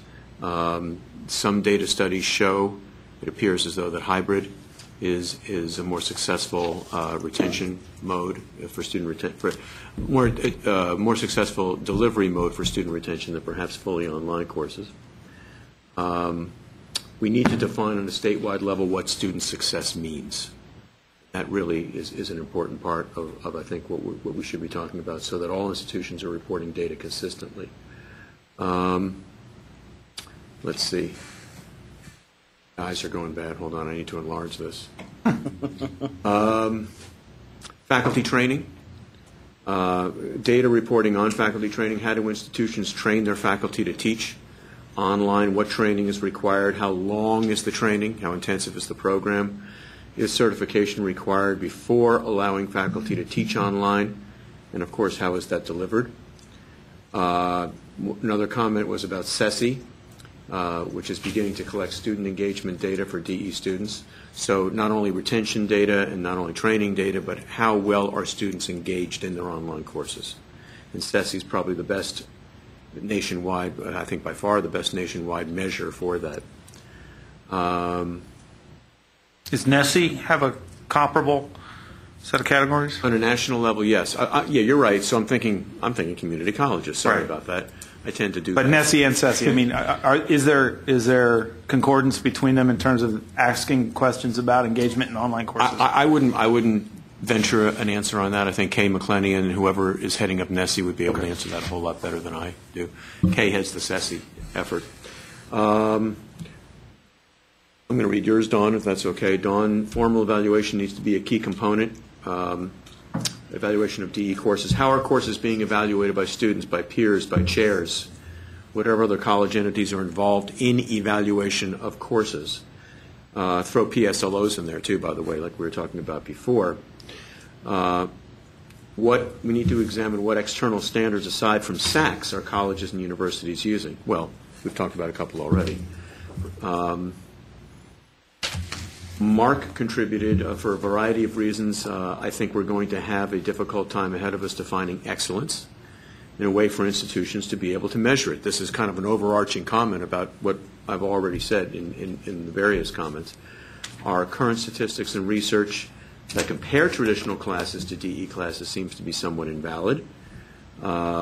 He compares it to from apples to baskets full of fruit. Maybe you want to talk a little bit more about that, Mark, rather than have me read this. Probably my comment was more of a cautionary. We like to do broad comparisons, and we all know that online courses, drop rate higher, grade average lower, blah, blah, blah, therefore online bad is usually how that conversation ends for quite a few of us. Lecture courses have been around 2,000 or 3,000 years, so there's been some time to hone in on how you deliver lecture courses. But when you ask students to define what they expect to see in college, it's usually, well, there's a big room, the chairs are all lined up, the desks face the same direction, there's a writing tool at the front, maybe a projector nowadays. But when you talk about online courses, on one end of the spectrum, you may have the read chapter 1, take this online test, it'll be auto-graded for you. And then on the other end of the spectrum, you've got all this rich engagement, multimedia, and so on. So there's such a broad array. And right now, all we're doing is, whether it's a good or bad course, we're going to look at the drop rate and say, all right, let's compare that to a typical lecture course.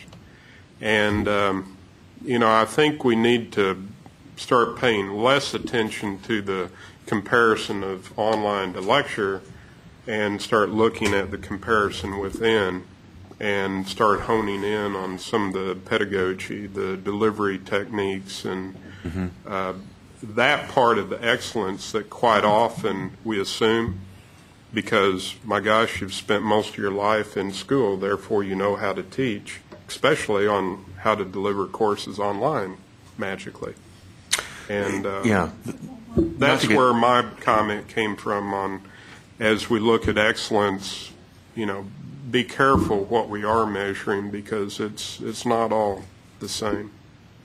And just to add on, not to get too far off that topic, but in a lot of what Mark Milliron was talking about with his faculty, the role of the faculty is changing so drastically, particularly with online instruction, whereas they're really not the sage on the stage anymore. It's not important to know that, in 1492, Columbus sailed the ocean blue. Students don't want to be taught facts anymore. Students can get the facts from a rich resource called the Internet, and if they're actively engaged students, they'll get that information. What they need is more of a coach and a mentor. What they need is more tutoring kind of teaching, as opposed to the sage on the stage or a professor getting up there and professing. So I think that speaks also to your comment. A couple of other I think he, while Mark was here, he made a comment. I can't remember. Oh, he called it spray and pray teaching. So comparing it to a lecture course. Okay. Spray and pray. Yes. We, in our discussion, also covered a couple of other points. Hopefully I won't be repeating anything. But we talked about developing appropriate statewide rubrics for retention and persistence. We did talk about that already. Developing online course guidelines or standards for excellence. We kind of did touch on the model course concept that the other group touched on. We did talk about hybrid perhaps being the most successful delivery mode in terms of student retention, so it also might be emphasized in the report. Improve student services geared towards better informing students on what they're getting into, better advising up front, and helping students through the entire continuum of preparation for college, entry into college, progression through the program, and then eventually leading towards completion.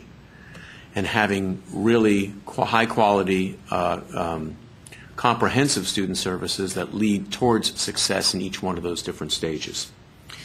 We talked about no late registration, and that many of our colleges, ourselves included, and I think Mark's, and I can't remember, you were talking about it too, Dawn. Yeah, we just started it this semester. Yeah, in that we're finding that obviously, well, we all probably know that students who register late for classes, who join classes late, do not have the same success rates as those that start at the beginning of the term, whatever that term may be. So the concept of eliminating late registration is another consideration for the report. Mandatory online orientations, I think that's been brought up in another group already. And that's is there anything else? That's basically it. That's what I had on my list of what we talked about this morning, too, as well as what was on the wiki. Any questions, comments, additions, please? Anything else? No? I think let's, and thank you all for that. I'm glad to know that there's thoughtful discussions going on, and we are making steps. What I'd like to propose, even as I exit the scene, is that we focus our efforts on coordinating the subcommittee's work into a greater whole before the next meeting, so it's ready for discussion at the next LTAC meeting. Because here are some of the things that I heard, and I think that need to be open for discussion. Is there inherent contradictions in some of our focuses? In other words, no late registration. Does that conflict? I don't think it does, but I'm just picking an example with rolling and open enrollment. In other words, we need to knit this back together and ensure that we have internal consistency in the greater document that we have. So what I'm asking is that we pick up the pace of this activity. Holidays kind of knocked us off track, but now we're back. I think the next couple of months are going to be really appropriate for us to do that. We're middle of the semester instead of the beginning and the end furor. Can we I would urge the four groups to continue their work, their discussions, use the conference calling facilities of the coordinating board, get your work up into the wiki, and your deliverable, your distillation of your activities into some set of recommendations or some set of issues or topics that we can then use as, here's success, this is what came out of success, this is what came out of participation, can we move these together? Can we look at and identify whether there's any internal conflicts in this greater list? From that, and if we can get that done by the next meeting, we will then know, I think, whether we go, I was just talking with Van about the timeline that's on the wiki. I think we've got some breathing room because the Rider 57 thing has sort of jumped the queue for us in terms of the October coordinating board meeting. So we probably have bought a little more time.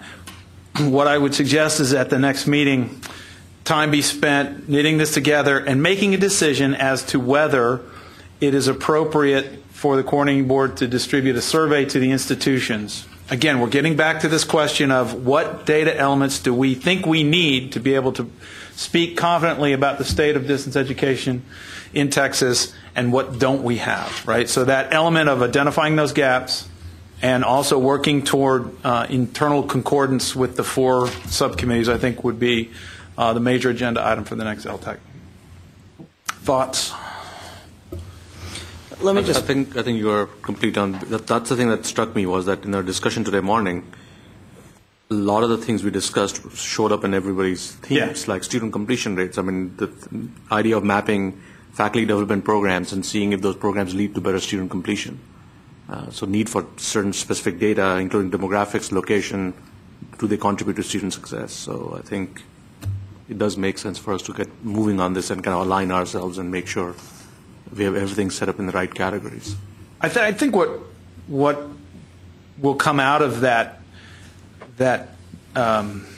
norming activity is really a set of broad themes, because there's such significant overlap. I mean, I could not even, if you asked me to say where success and excellence, what this defining line, I don't know, right? But so there's a lot of areas of overlap in terms of our scope into the elements of closing the gaps. So further thoughts about the activity for the next meeting? And let me just clarify a little bit about timeline here. If it is the recommendation of this group that we need to do some sort of institutional survey, that will have to go through our data collection, internal data collection committee before it ever goes out to your institutions. So that is another month, 6 weeks or so to go through our committee to make sure that it's appropriate. And then obviously your folks at your institutions are going to need time to respond, especially since they may be in the midst of responding to the Rider 57 report. And I do want us, but although I want to make sure we collect the information you need, I also want to be mindful that there is as Randy pointed out, basically unfunded report that you're going to have to be doing that's going to take some considerable resources, perhaps. And I do think, as Marshall indicated, a really beneficial conversation for each of us will be to have with our IRB folks as to what information is available from the institution. What are they comfortable providing? And can we flex it in new ways? Okay. Everybody good? Quick Any question? last things? Yes? No. Since Rider 57 is taking such a front seat, and I know you don't know the answer to this now, Van, but I think we need, based on what you just said, I think we need to develop some kind of a rough timeline. And I know you're addressing that. We just don't know what it is. So I would. Here's the timeline I would suggest. The whole idea of having y'all look at sort of what is the snapshot of distance ed in the state that might go beyond what the measures are that we collect through the CBMs, and was to be able to have y'all make perhaps some to not only frame out what are the where are we as a state in terms of distance education, and where might we be going before the session. And this is, if you remember, this is our attempt to revisit that 1999 strategic plan without actually doing a strategic plan. And the idea was to have some of that ready for legislative session. I think that if the timeline slips by 2 or 3 months, we still are going to be able to accomplish those goals. If this is something that you don't have done until December or early January, I think it still potentially accomplishes the goals of how we can use that information internally. In terms of our timing inside the agency, if this is something that we go out and present to legislators, then we would probably want to run it through our board. The Strategic Planning and Policy Committee meets in December. The full coordinating board meets in January. We usually have to have items on the agenda a month ahead of time, which would mean the report would need to be completed somewhere around beginning of November. And then you can sort of work backwards from there. That's very helpful. That is very helpful. Okay, thanks. Just one comment. Yeah, you said as we bring these 4 components together, they should mash or make sense, but maybe not. I mean, one component is affordability. I think there are a number of programs that are very successful out there that are out there to make money. Sure. They're boutique specialty programs Sure. that have nothing to do with affordability, and that it's just the inverse of what our charge is, Sure. what this task force, Right. I Right. think. And that's a point well taken. That not every program that's being operated in the state is being operated for the same reason. Exactly. And I think we just need to be explicit with that, because I think that's the truth. Absolutely. And if you ask those institutions why they're doing it, is to offset costs and make something more affordable somewhere else. I mean, that would be the logical response. Right. We're going to make money here so that we're offsetting tuition there, something like that. Because their general revenue was cut. Yeah, exactly. Because you cut us another 15%. All right. I'm going to call this to a close. We've got 2 more quick items. Dang it. I know. Trying, man. I know. Rob's trying very hard. Very quickly. 6 minutes. We need to, if I could get you to look at your calendars, please, for the week of February the 20th. We would like sometime towards the end of that week, the 23rd or the 24th, to convene what would probably be a brief, no more than 1 hour, virtual conference call for the committee to consider the University of Texas at Brownsville proposal that was tabled today, and then also probably the Texas Women's University proposal. So I'd like us to agree on a time before we leave today so we don't have to deal with this via email. Arbitrarily, what does 10 o'clock on Friday the 24th look like? Okay. I could do that. Hands for people that can Hands do it. for people that can. What's a quorum currently, Dan? Okay, do you know what a quorum is right now? I can't. 12? This is a little closer than I'd like to cut it. Okay. All right. Another arbitrary time. Let's look at Thursday, the 23rd at 3 o'clock. Hands? All right. Thursday, the 23rd at 3 o'clock then is when we will convene virtually to consider those 2 proposals.